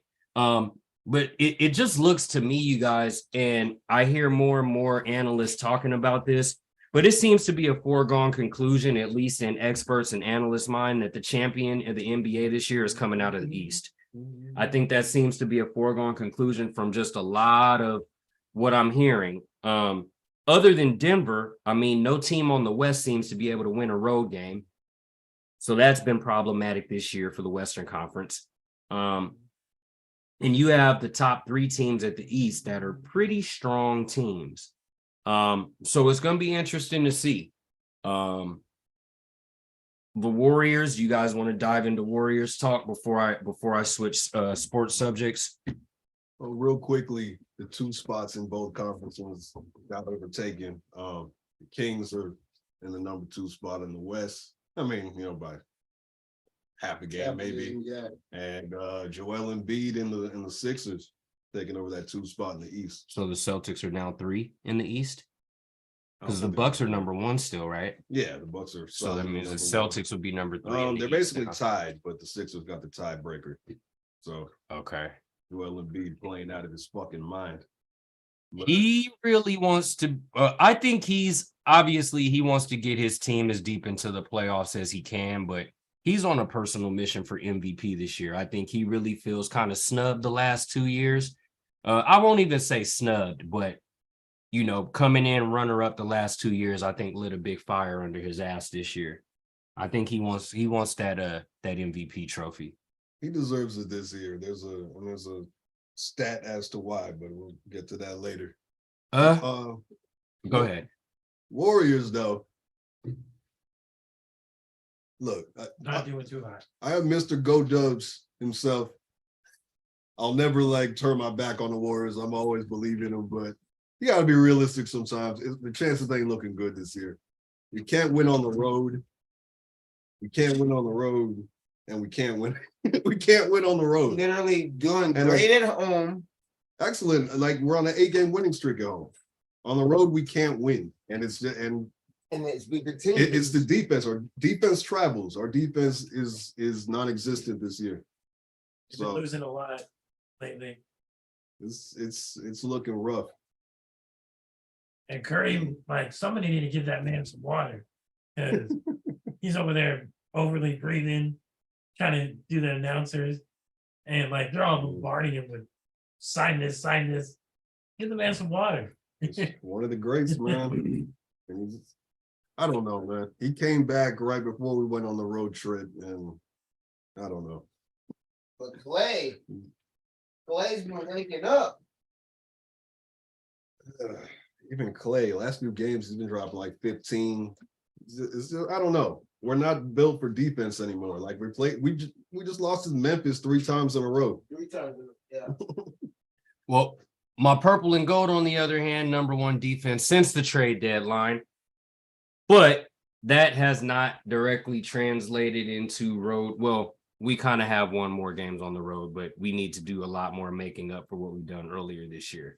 As I said, Western Conference on the road as a whole has been bad, unless you're Denver, possibly the Sacramento Kings. I don't know. I'd have to see what their road record looks like. But maybe the top 2 teams in the West. If you're not, the Western Conference has been abysmal on the road. And so I think for that reason, obviously, you're not winning a championship if you're losing all your road games. And so I think that's why a lot of analysts and experts feel like it's just foregone that the champ's coming out the East. What I'm excited about is baseball coming up. Yeah, baseball season starts opening days on the 30th, y'all. Getting close to that spring training time. It's been spring training. We're getting close to the season opening time, opening day. It's always April 1st, right? It's the 30th today. Oh, We should all go to a game one of these games. Yeah, but I haven't been. I mean, we've been to a A's game. I think. Remember, you went to A's game with us once, right? for Ashley's birthday. There you go. A's and Angels. Oh yeah, I remember. Oh, A's and Angels. Yep, that was the game we went to. Yep. Okay. I'm not the biggest Warriors baseball. made Zubac look like a Hall of Famer. Zubac's murdered us. Really? Oh yeah, the Clippers put it on us. They just outsized us. Yeah, and Looney is falling off. He was doing so well. Back pain's fucking him up right now. You know, I actually got to go to Boston and watch the A's play against the Red Sox. Oh, It nice. was like Tejada and Giambi. Oh, you saw a good game. Yeah. Before they bought everybody. Yeah. That was like the best that they were. And my older brother got spit on for wearing a shirt that says "fuck Boston," Well, and that was A's gear. I mean, you were in Boston, so I mean, you should be lucky you only got spat on. Yeah, exactly. Yeah, Boston, eh? You got stomped out. While this is on my mind, I need to talk about this. Mookie Betts played with Mike Trout this year. Okay. Well, we're not to baseball season yet. And this is on my mind. I need to talk about this. A lot of you guys know that Mr. Madman A. Smith bleeds silver and black. A lot of you guys know how deeply rooted my Raider fandom runs. A lot of you guys know that I don't hesitate to question when we make questionable or head-scratching moves. So I need to talk about the Raiders real quick. Now, I was never on board, first off, with letting Derek Carr go. I feel like he still had more to offer us as a quarterback. I think a lot of people unfairly place the blame on him for how the Raiders performed as a whole, when I have continuously said and continuously will pound this table and say, I don't give a fuck if you give us Peyton Manning in his prime, Joe Montana in his prime, Tom Brady, Dan Marino. It doesn't fucking matter who's behind center when you have a defense that keeps giving up fucking points. So I feel for that reason, because we still have one of the worst defenses that there is, Derek Carr was unfairly blamed for the Raiders' lack of success, and he was ushered out of Las Vegas in favor of us getting a new quarterback, which ended up being Jimmy Garoppolo. Now, how do I feel about Jimmy Garoppolo as the Raiders quarterback? To be perfectly honest with you guys, Focus for Jimmy. To be perfectly honest with you guys, the jury is still out on that. The jury is honestly still out on how I feel about Jimmy Garoppolo as our quarterback. I never thought he was a bad quarterback. I just never thought he was anything special. His record says that he's good. His record says that he's a winner. But is he a system quarterback? I mean, if you look at what he was surrounded with in San Francisco, is he a system quarterback? We have to wait and see. We have to wait and see. I don't so much have strong feelings one way or the other on Jimmy Garoppolo as our quarterback. But if you're going to acquire Jimmy Garoppolo, which maybe he might be a system quarterback. And if he is a system quarterback, what system was he successful in? A system with a fucking tight end. And what do we do immediately after acquiring a tight end heavy dependent quarterback? We let Darren Waller go. Now, I tried to examine this in my brain to see from what angle this could make sense. Well, it's not an age thing.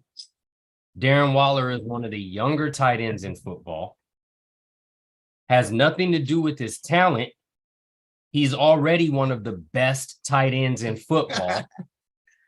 It wasn't financially a business decision. It wasn't a salary dump because we weren't paying him that much money. So we have one of the youngest, best tight ends on a fucking discount And we just brought in a new quarterback who has been dependent on his tight end. And we let Darren Waller go. He's not old. He's not bad. He's not costing us money. And our quarterback needs a good tight end. Make this make sense to me. Somebody help me here. Let me touch this. Somebody please help me understand this because I'm fucking lost. Let me touch this. First of all, we got to go back down to the roots of this, right? So we were talking about our new head coach, Josh McDaniels. Okay. So we're talking about Josh McDaniels. Now, we already saw that what Josh McDaniels was willing to do to prove his stock. Okay. His stock is still the pubic hairs of Belichick in his mouth, but his stock nonetheless. Okay. Jesus. So the pubic hairs of Belichick in his mouth. Okay, continue. So, stuck between some teeth somewhere. Anyway. So first, he's like, you know what, Carr? I've seen enough from you. I'm gonna sit you down for my boy Stidham. Okay.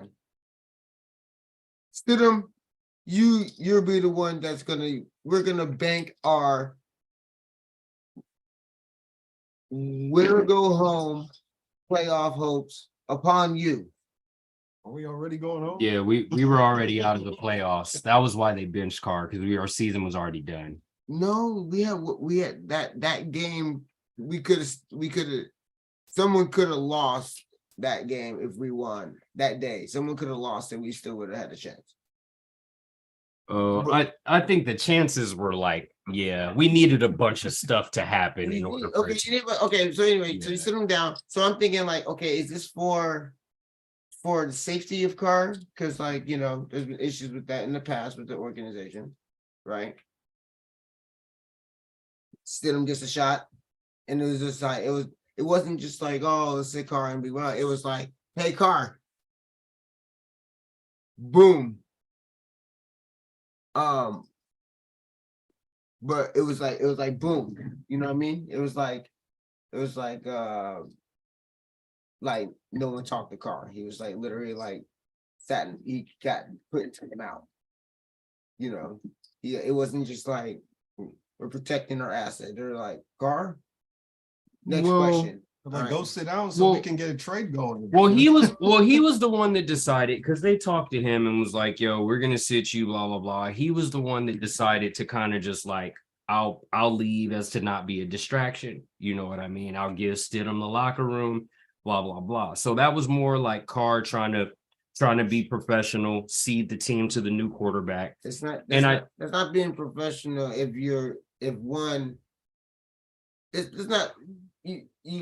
he relinquished an asset that he had, and that was to be somewhat involved in that. Well, here's the thing. The Raiders had basically sat him down and told him they were done with him. So he's like, okay, I'm not going to hang around the locker room and be a distraction to the rest of the team with this new quarterback who's got to play these last couple games.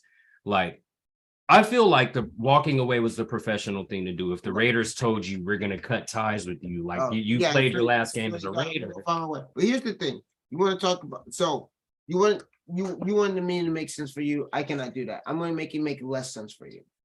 Okay. You're going to make me even more dumbfounded. All right. Well, because this shit's stupid. Because we got to go back to McDaniels, Belichick, not that. All right. So, so he leaves, the underage of Belichick to launch his own, opportunity again, which he's previously failed at in life. All right. So, Jimmy Garoppolo, 4 playoff wins. All right. Losses, hurt a lot, but his losses are still like in the single digit category. defense, yes. Yeah, a lot of injuries, but also a lot of defense. Now, you said Garoppolo came from a strong tight end system. Who else came from a strong tight end system as well? This is a guy with the long, obnoxious name, but as obnoxious as his nose and his antics. Named Gronkowski.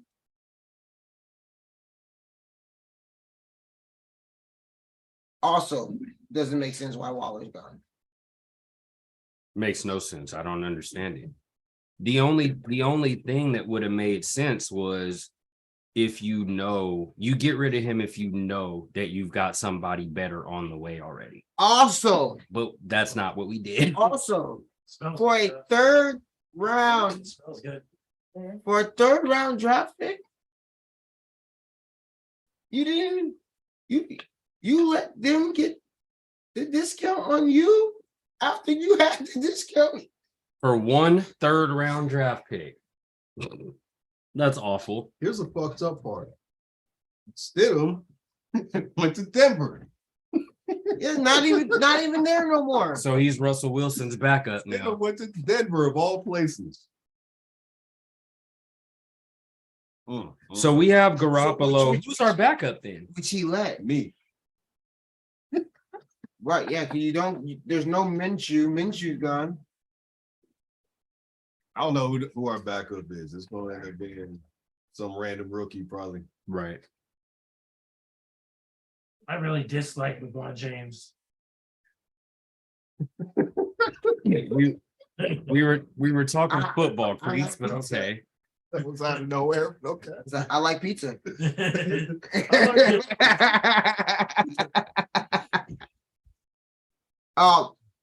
We're gonna get to the bottom of why soon, but he's an asshole. All right. So there's a joke that Jackie said there's a joke that Waller said that he was traded because he didn't invite McDaniels to his wedding. Oh shit. Damn. First of all, I wouldn't invite him to my wedding either. And second of all,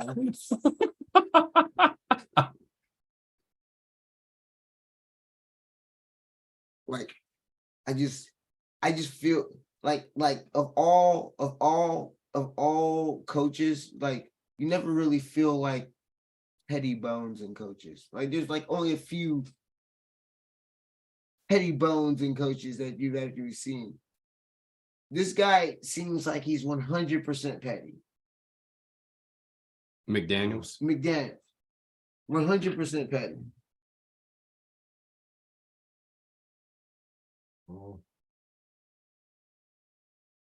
Well, see, the interesting thing is, and you said that it was a joke, but for him to even joke about it, that means that I'm thinking there had to have been something about that. That had to have been a thing at some point in some way about McDaniels not being invited to the wedding. Why would he just randomly joke about that? So there had to have been a thing or something. Like you said, it's definitely petty. Yeah, I just feel the energy. I shouldn't be able to feel someone's petty energy that I don't know through a television screen.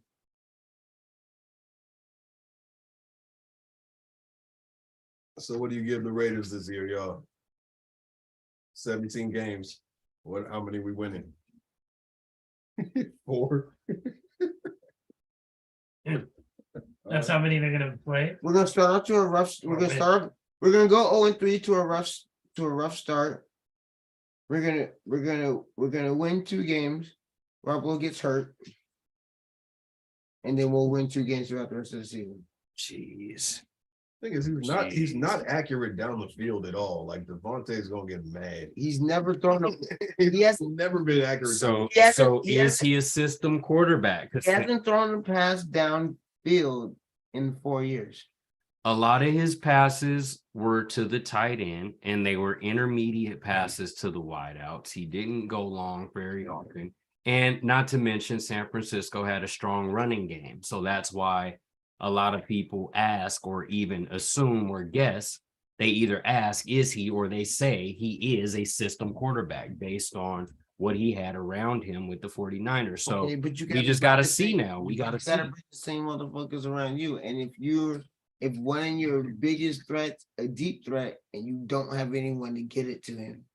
Oh, and not to mention, done that before. and not to mention, the 49ers had a defense that consistently put him in good positions. Right, you didn't play much. We don't have that. The defense also kept them. The defense also kept him from. Defense also kept his team in the game when he wasn't playing, when he was injured.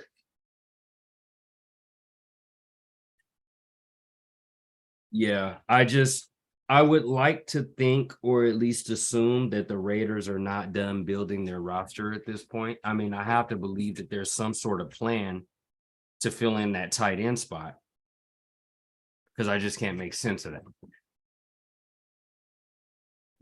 There's no plan, bro. At this point, all we can do is just wait and see what we got. Because I'm confused. There's no plan, bro.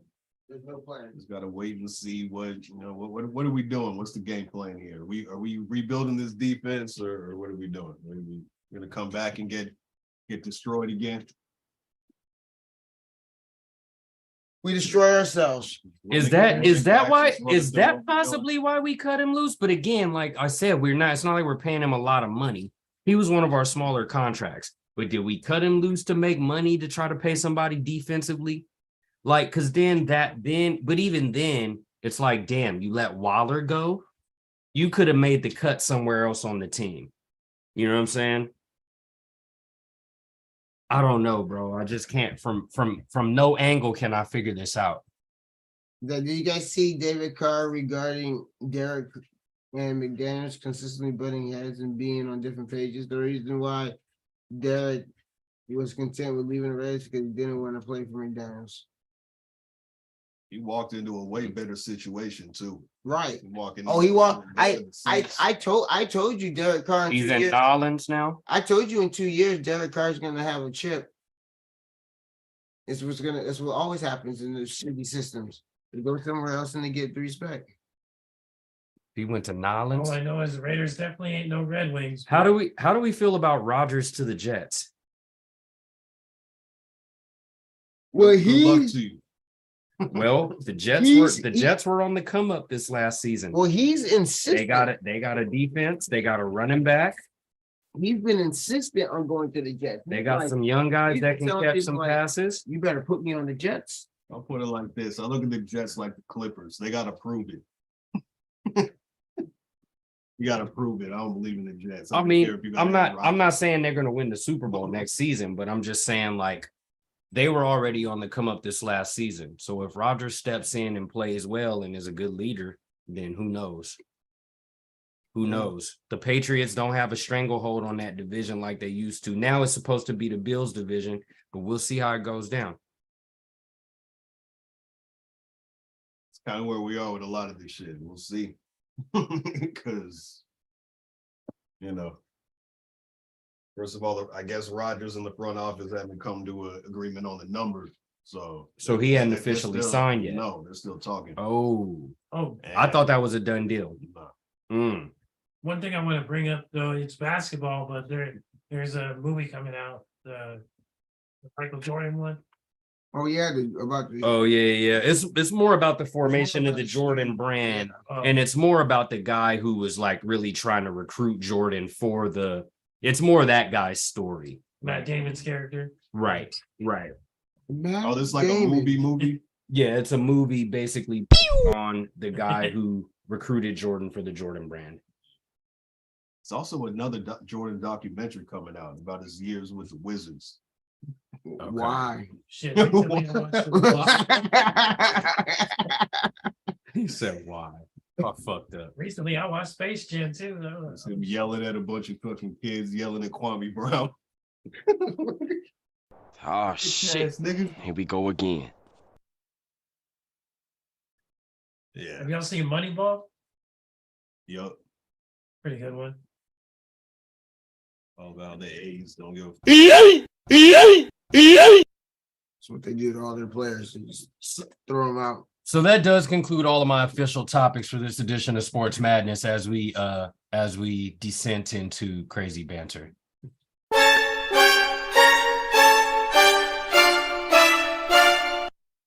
Y'all hear about Jordan trying to sell his stake in the Hornets? No. Wow. Why? Because he's had enough. You don't see him last week in one of the games. He was just sitting in his seat. Just... Oh my God, that's No. so bad. Who are they playing It is against? hella You sad. remember? I don't remember. They're again the ass whoop. He's had his head in his hands. Because it just like Damn. Looking defeated. It's like I can't do this anymore. Because I think, poor Jordan, he tried to figure out a way upon retirement as a player. He tried to figure out a way to stay involved in the game. So he's like, ownership, I'll give this a try. But the man just is not used to losing. Like once he started winning, I mean, he lost a whole lot before he started winning. But once he started winning, he forgot what losing felt like. You know what I'm saying? Emotional damage. That's what the Hornets gave that moment. And maybe that's what he's dealing with right now. Like, you know what? I'm gonna go relax and enjoy my $1 billion. I don't need this stress. Yeah. With this trash Go team. smoke one of my Cohibas. Like my best player's hurt. It's like, fuck all this, man. I'm a billionaire. I don't got time for this. Like he was literally going down to their practices, whooping their asses. Like I'm an old man and y'all can't hold me. Why do I own this team? Man, He's like, nobody could guard him now still. None of his players could guard him now. Shit. God damn it. No, if I was Michael Jordan, I'd be pretty disheartened. If I went down to go school my players and actually was able to school them, I'd be a little disheartened by that. Damn. Y'all are the pros, man. I'm the old man. Yes, I am the GOAT, but I'm not anywhere near what I was. You guys are supposed to be able to deal with me now. You're gonna come back. You probably went to practice this week. Showed up at practice this week, and you're like, you know what, guys? That's probably why he's selling it. He probably like, if I beat y'all in 21, I'm selling this bitch.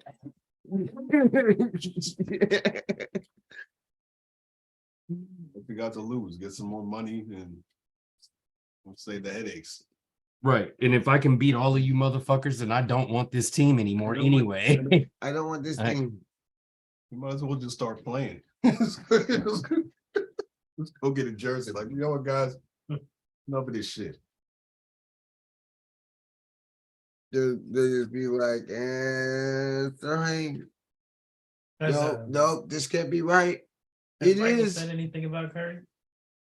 About Curry? Like how he thinks about him? Yeah, he gives him his props. Yeah. He's like one of the current great players. Yeah. But I mean, can you imagine Curry in their day? That shit would be wild. I'm a firm believer that no matter who you are, any great, I believe, could play in any era. I think any all-time great could have played in any era. I think just when you're all-time great, you would have figured it out. You would have figured it out. You know, people say, "Oh, Wilt couldn't have played today." I think that's bullshit. I think Wilt would have been great today in today's game. We would have to buy some better shorts. Better shorts. no more Chuck Taylor, sir. He would have came up in this era and he'd be working out in this era and he'd be playing against the competition of this era. It'd be different. It'd be different, but he'd still be great. Concept said that what's the thoughts on trading LeBron while he's still worth something? Next question. I'm just gonna take that as a joke. Like, you're not seriously asking me about the Lakers trading LeBron. Do one of y'all want to address that? I mean, I think they need to train his fucking like meeting fans skills. Cause Wait, what? yeah, there was when he was in the Bay playing against the Warriors. He was like sitting on the sideline, and like this little girl came up to him with the news camera, and he was just ignoring them the whole time. He didn't ignore her. Yeah. Okay, so anyways, the question was, what do we think about the Lakers trading him now? Do we feel like that is something that the Lakers should do? I mean, he's not playing. He's on his way back. I don't know, man. I don't know. I can't call it. I mean, there's been shocking things going on. You guys are actually entertaining this. Okay, Warriors, trade Steph right now. Trade him. I Trade him. Okay, all right. That is peak. He's playing the best I've ever played. Yeah, he's changing the game every day still. Yeah, but the Warriors. They do. Y'all act like LeBron still doesn't do nothing when he's on the court. Y'all are crazy. No, that's not what we're saying. You know? No, I mean, there's crazier things that happen.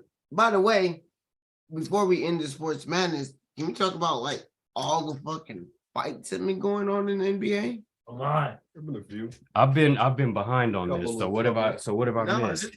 No, there was like 4 last week. Yeah. Fucking Trey Lyles and Brooke Lopez got into it pretty nice. Trey Lyles from Brooke Lopez? Mhm. Really? Yeah. Trey Lyles from Brooke Lopez. Sacktown and Brooke Lopez got into it. Like That's at not the a end name of- I would expect to hear in the scuffle. It was at the end of a game. Like, you know what I'm saying? The game was over. The Bucks basically won. And like Giannis was dribbling the ball out. He like ran in front of Trey Lyles and like ran around him. And I don't know. He took his He leg. overreacted. He overreacted, started tripping. Brooke Lopez got in his face and he started went straight for his neck. So Interesting. it happens. The Raiders also got Jacoby Myers from the Patriots. Yeah, the guy that threw the ball, remember? Yeah. Remember last year? Oh yeah. Let's hope he doesn't do that this year. Yeah, don't do that anymore, Doug. It was cool when you did it last year. It was actually pretty entertaining. Yeah, it helped us. Don't do that. But don't do it to hurt us. I noticed too that a lot of the half court shots being made at the buzzer. Yeah, there's a few of them. There's a couple buzzer beaters. Mm-hmm. And like recently, like a day or two ago, like they beat him by 1 point at the buzzer. I forgot who. The Lakers. I know the Lakers lost at the buzzer.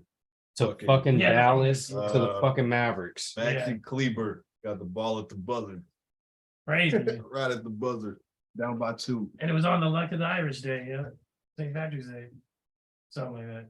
Yeah. Where was it at? Was it like a 3? Was it half court, or he just heaved it from the other side of the court? Yeah, it was. Yeah, There's just a 3 on the left wing. It's because Kyrie got the ball. He was getting double teamed. These guys were just following Kyrie everywhere. He finally spotted Kleber on the left wing. Threw it over the top. Well, you know what? We covered the right guy, left the right guy open, and he nailed the shot. So give it to him. Because I don't even know this guy. So apparently we left the right guy open. Oh, Max Kleber, he could shoot. Yeah, but I mean, He could shoot. You don't wanna leave him open. obviously they had to stick with Kyrie. So Yeah, it is what it is. Everybody, yeah. but I'm glad we got back in the W column tonight. We needed that. Everybody got to hold that L once in a while. Like, nah, it's gonna be a photo finish. You know what I'm saying? Because everyone's still all tied up. The Clippers are still in the mix. Fucking the Suns are still in the mix with no KD. Oh yeah, that's right. We played the Magic tonight. That was a game we better have fucking won. But then we lost a few games we better have fucking won recently. So losing to the fucking Houston Rockets in a game we had to win, that pissed me off. Here's an interesting question. Who's better, AD or Randall? Fucking kidding me? Y'all need to get out of here with that. Stop that. Julius Randle's a good player, but stop it, dude. Stop it.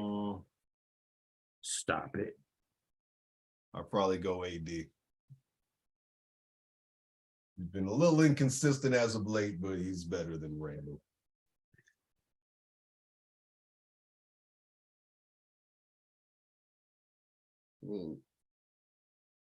How's his health? Who? AD. Seems to be high right now. He's fine right now. The Lakers are not allowing him to play the second game in back-to-backs. They're load managing him, which is he's a player that we just have to do that with. But wait, you know what? Let me see. Did he? I don't think he played tonight, but before I stick my foot in my mouth, let me make sure. Concept, you said you'll take Randle over AD?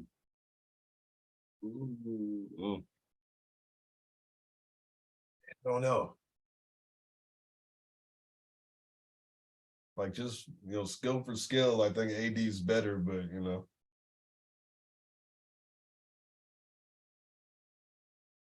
There's no question who the better player is between those two. Like that's It's not a not question. AD, but It's not a question.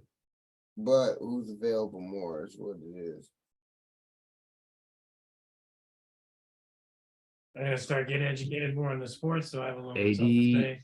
AD has been around for quite a bit this season and has done quite a bit for us. And he did play tonight, so there's that.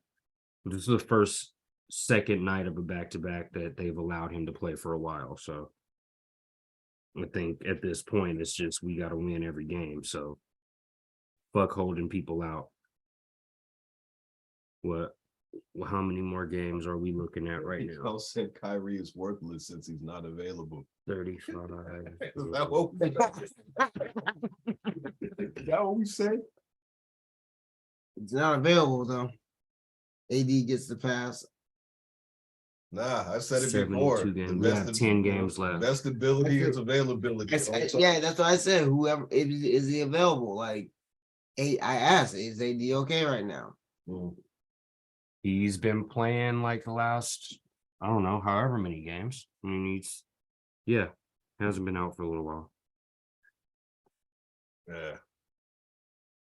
These last couple weeks of the season are going to be must-see TV. How many games I know the Lakers have 10 games left. How many games do the Warriors have left? 10. 10. All right. 36 and 36. And we are 35 and 37. So we're one game behind you guys exactly. One game and what? Two spots in the standings?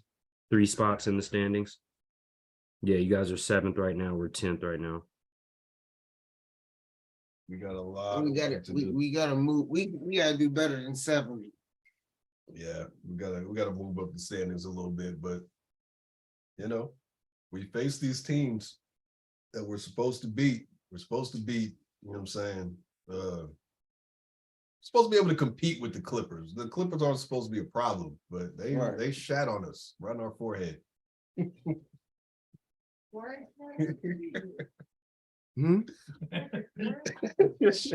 man.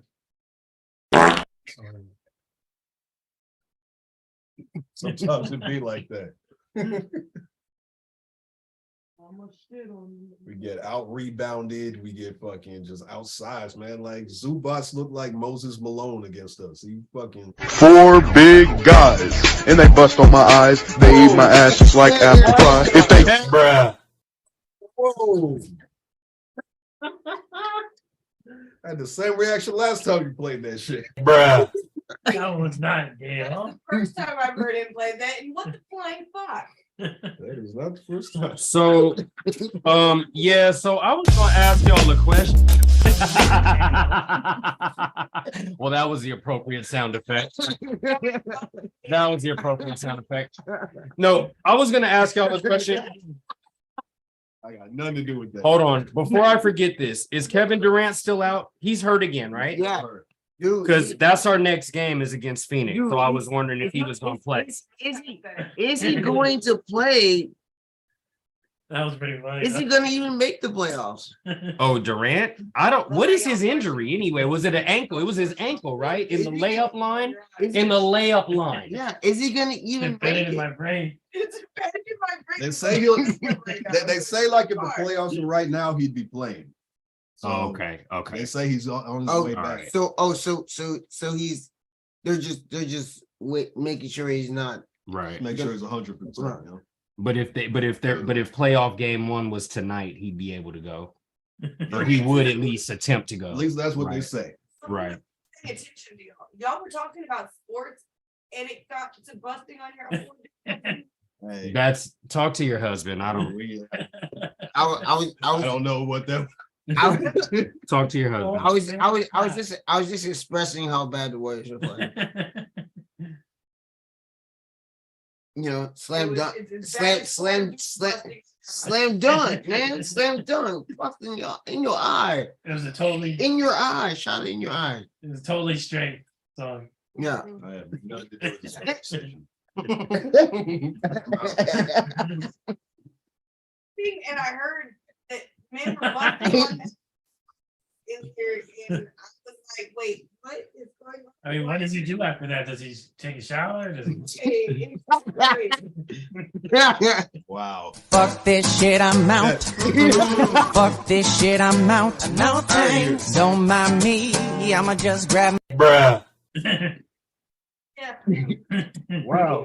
Concept and Manny. Concept and Manny are really anti-LeBron. Like, we don't want this motherfucker here. They think they should trade him. LeBron honestly don't like that motherfucker. If you don't like him, you don't like him. But you probably didn't like him before he was a Laker, so you still don't like him now. And I understand that if you don't like him, you don't like him. But let's not act like the Lakers. Let's not act like we trade him now and become a better team tomorrow because we traded him. Y'all need to stop this. People need to stop confusing their personal feelings with basketball knowledge. Good point. There's no way the Lakers trade LeBron and become better for it. So if you don't like him, that's one thing. But the Lakers are not better off for getting rid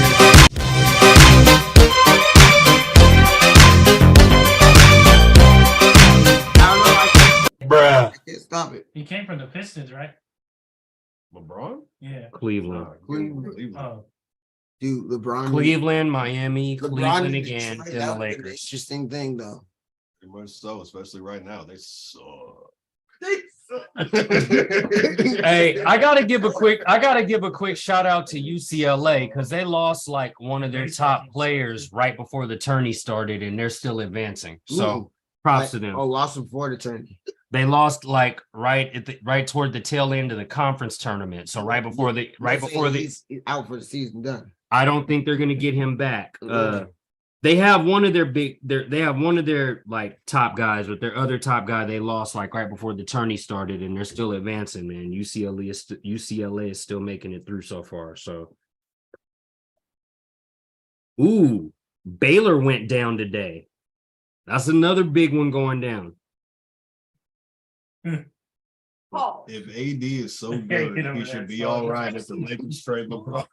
This motherfuckers are adamant about it. Trade LeBron for fucking Shaq. Fourth big guy. Kenyon Martin Jr. and 2 draft picks. When the Lakers traded Shaq, was Kobe okay? Yeah. Eventually. 100% okay. Not immediately. Eventually. He's like emotionally okay. It's cool with it. Oh, emotionally, yeah. I thought you meant okay in terms of success. That's what I thought you meant. For a while. For like the next 3 years, we couldn't get in the playoffs. That was so funny. I'm always nervous now. Roaming minors, whopper, genius, balls, whopper, taste like shit, suck my dick, I have children in my basement. What? Was that bizarre? That sounded like some bizarre shit. Bizarre, yeah. Oh, it was bizarre. Yeah. Oh, okay. Yeah. All right, man. That was bizarre. Stop with the Oh, soundbite. and one more thing. This is a big deal. Bizarre, by the way, Bizarre's got a new album coming out. All right. Oh, no, I've already heard. It's already out. It's already out. I've heard some of it. I actually like it. Like I could tell without. But you know, I've always liked Bizarre anyway.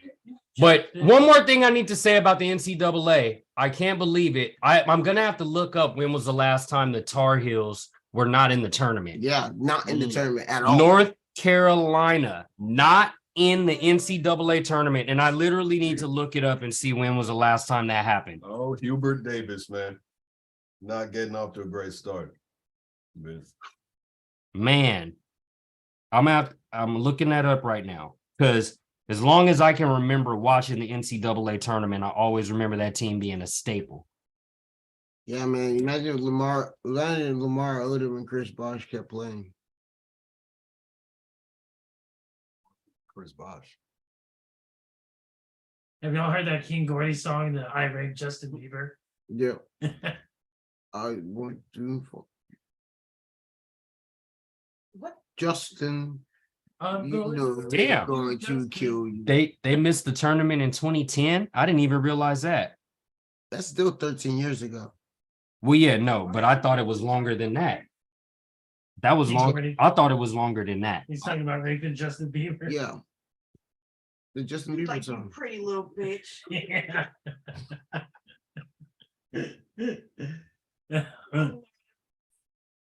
King Gordy's great. One more question before I'm sure we're gonna call it a day soon. Yep. NBA MVPs as of right now. There's 10 games left. We're basically there. What y'all got? It's Joe's world. I gotta be honest with you guys. For the majority of this year, I've been saying that it's probably gonna be Joker again. And no, Joel as well. No, I know what you meant. Okay. I've been saying Joker for the longest. And you know what? Joel is just the last few weeks he's been playing out his head. And I watched the game like maybe a month ago now with the Sixers versus the Nuggets. And the way he outplayed Joker that night, I think Joel might be on his course to finally grab the MVP. Yeah, man. It's Joel without question this year. Yeah. To me. It's Joe's world. Check this out. So since 1982, he's the only center to average 30 plus again. Holy shit, the average. Since 1982. Wow. Now your first instinct is, oh, that's bullshit. That's not true. You know what I mean? No, I believe Max you. talking out of his I ass. believe you. Because Because Shaq was averaging, when the Lakers were dominating and Shaq was dominating, I think he was averaging around 26. You're walking down the street with that song. Shaq's best season was 29.7. Oh, damn near 30. 29.7. Damn near 30. David Robinson, 29.8. Ooh, so close. Right there. No one's come any closer than that. To a big man, to a center averaging 30. He averages 33. Give it to Joel. You can't. Give it to him. How can you even argue that? No, like Jokic has been doing Jokic shit, but he's been kind of slipping the last couple of weeks, and he's nowhere near the defender Joel Embiid is. That's what I was gonna say that like. No, Jokic. Your bitch been going hard, but she been kind of slipping. Well, MVP's never really been a defensive award, though. I mean, I hear your point.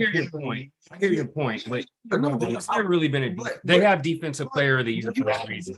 Just overall play, you have Joel Embiid. You have to those two sides of the court. Yeah, you have to acknowledge that, like, okay, if you have two prime numbers, you know, going up, then which one? Then that could be a factor that edges it, maybe. Right. And he is swatting niggas shit to the next city. He is though. Way better. Like Jokic, I never realized what a lacking defender he was till this year. He's slow. Well, because his game is the opposite of athleticism. Like everything he does is the opposite of athletic. So his game is just he relies on fundamental skill, technical ability, high basketball IQ, but he's the opposite of athletic. You know what I mean? He gets the ball to where it needs to go. Right. But on defense, it's he's just a slow, clumsy dude. He is Can't he is say one that, of but he is one of the best passing big men I've seen in a while. without question. Joker. Without Yeah. question. Yeah. Offensively, he has everything. He's one of the best passing big He men I've has seen literally in a everything while. offensively. Great But- passer, but- great shooter. But see, here's the thing: as a 5, you gotta You defend. gotta defend the motherfucking paint. I'm sorry. You gotta play defense as a big man. You can't just like I know we're getting to the age where like big men are just pulling up from 3, but like I mean, Well, especially on nights that you're playing against other good big men, and I use the game against Joel as an example. He wasn't really able to do nothing to stop Joel that night. Joel went bonkers. Yeah. And on offense, Joker had his consistent game, but he was not able to do anything defensively to try to hinder or slow down Joel at all. the problem is you're going against the big guys. Like if you can't, Who can shoot, man? Joel can shoot Joel the can rock shoot. too. Dude, dribble, fucking pull up on you, fade away. Like he's got the complete package offensively. Yeah. And we'll swat your shit to the next city. Fucking toss that shit, man. I mean, Yeah, I don't know. I think it's Joel's to lose. Jokic is he's got 2 of them. Enjoy them. But yeah, it's not his time anymore. and the Nuggets are not going to win the NBA Finals. I'm gonna say that right now. Well, Live they on camera. they are the number 1 seed in the West. So for that reason, he's in a good position to possibly win it again. That being a large part of the reason for it. I probably would go Joel at this point. But I mean, Joker winning it again would not shock me. I see how that could be a point, but I mean, Number 1 seed in the West, probably the only team in the West with a decent road record. So, I mean, I could see him possibly winning it again, but I probably would go Joel at this point, just from what I've seen head to head with those two. I mean, would they even want to give it to him again? That's the thing. They call it voter fatigue. It's like people just get tired of putting the same guy in. Right. And like Jordan should have won like fucking 6 MVPs, but you can't just vote for Jordan every time. Well, He's like, one yeah, of them is so different it's now. like, yes, we know Jordan's the best player in the world. But who did better this year? Yes, Jordan does better than everyone every year. Okay, we're gonna stop using Jordan. A lot of people felt like that was the reason why Karl Malone won the MVP he won, was just because motherfuckers were just tired of voting for Jordan. It's So true. Barkley got one. It's like, yeah, people just got sick of it. It's like, well, there's one guy's obviously the best, but let's get someone else in the mix. Where MVP became a most improved award. No, it didn't turn into most improved. Well, you weren't Jordan, so Since we're still going, let's ask that. Who would be most improved this year? I couldn't even say. Tatum. Tatum? Mm-hmm. Okay. I'm going De'Aaron Fox. Well, you just have the number 2 team in the West. How do you say Tatum based on them making the finals last year and how good he was last year? He was killing it this year, but improved, he didn't improve that much. I mean, he improved. Playing a little more D this year, but Most, I don't know who most improved would be, but I know it can't be Tatum, not for me. I'd go De'Aaron Fox. He's the best fourth quarter / clutch player in the league this year. Now, I haven't paid enough attention to him or his team, but since you mentioned him, it's a no-brainer who gets coach of the year for me. That's a no fucking brainer. Mike motherfucking Brown deserves every bit of it. I don't even think that's much of a discussion. The only name I heard mentioned as maybe was Joe Mazzulla, and it was like, it's the Celtics though. They were in the finals, right? Last year, right? They've been in the playoffs since like 1903. I mean, people get to the 2003. No, 2003 sounds about right. I think it's 2006. Okay. Yeah, But- not that far off. Not that far off. Right in there. All right, y'all. Well, it's about time. Thank y'all for big chilling with us for another episode, man. We have done this shit 110 times with y'all. This is fun. I've been This on is fun. 3. This is fun. Go. Oh yeah. It's my 3rd time. Shout out y'all. Shout out y'all. Shout out everyone that joined us tonight. It's about that time. Hope you guys have a good week. It's just see y'all at the next one. See y'all in the next one. We'll probably catch y'all like on Tuesday or something. Next Tuesday or something. Because we have a show on Sunday. Yes. Oh, I forgot about that. Shout out Mr. Juice. And y'all come check your boy out. Madman, I'm going to have the Dragon with me at Spoontastic, Walnut Creek, next Sunday, March 26th, y'all. I am. I'm going to make my point so they know. You're stealing my style over there. All right, y'all. Peace out, y'all. Have a good one. Much love to everybody. Fair enough.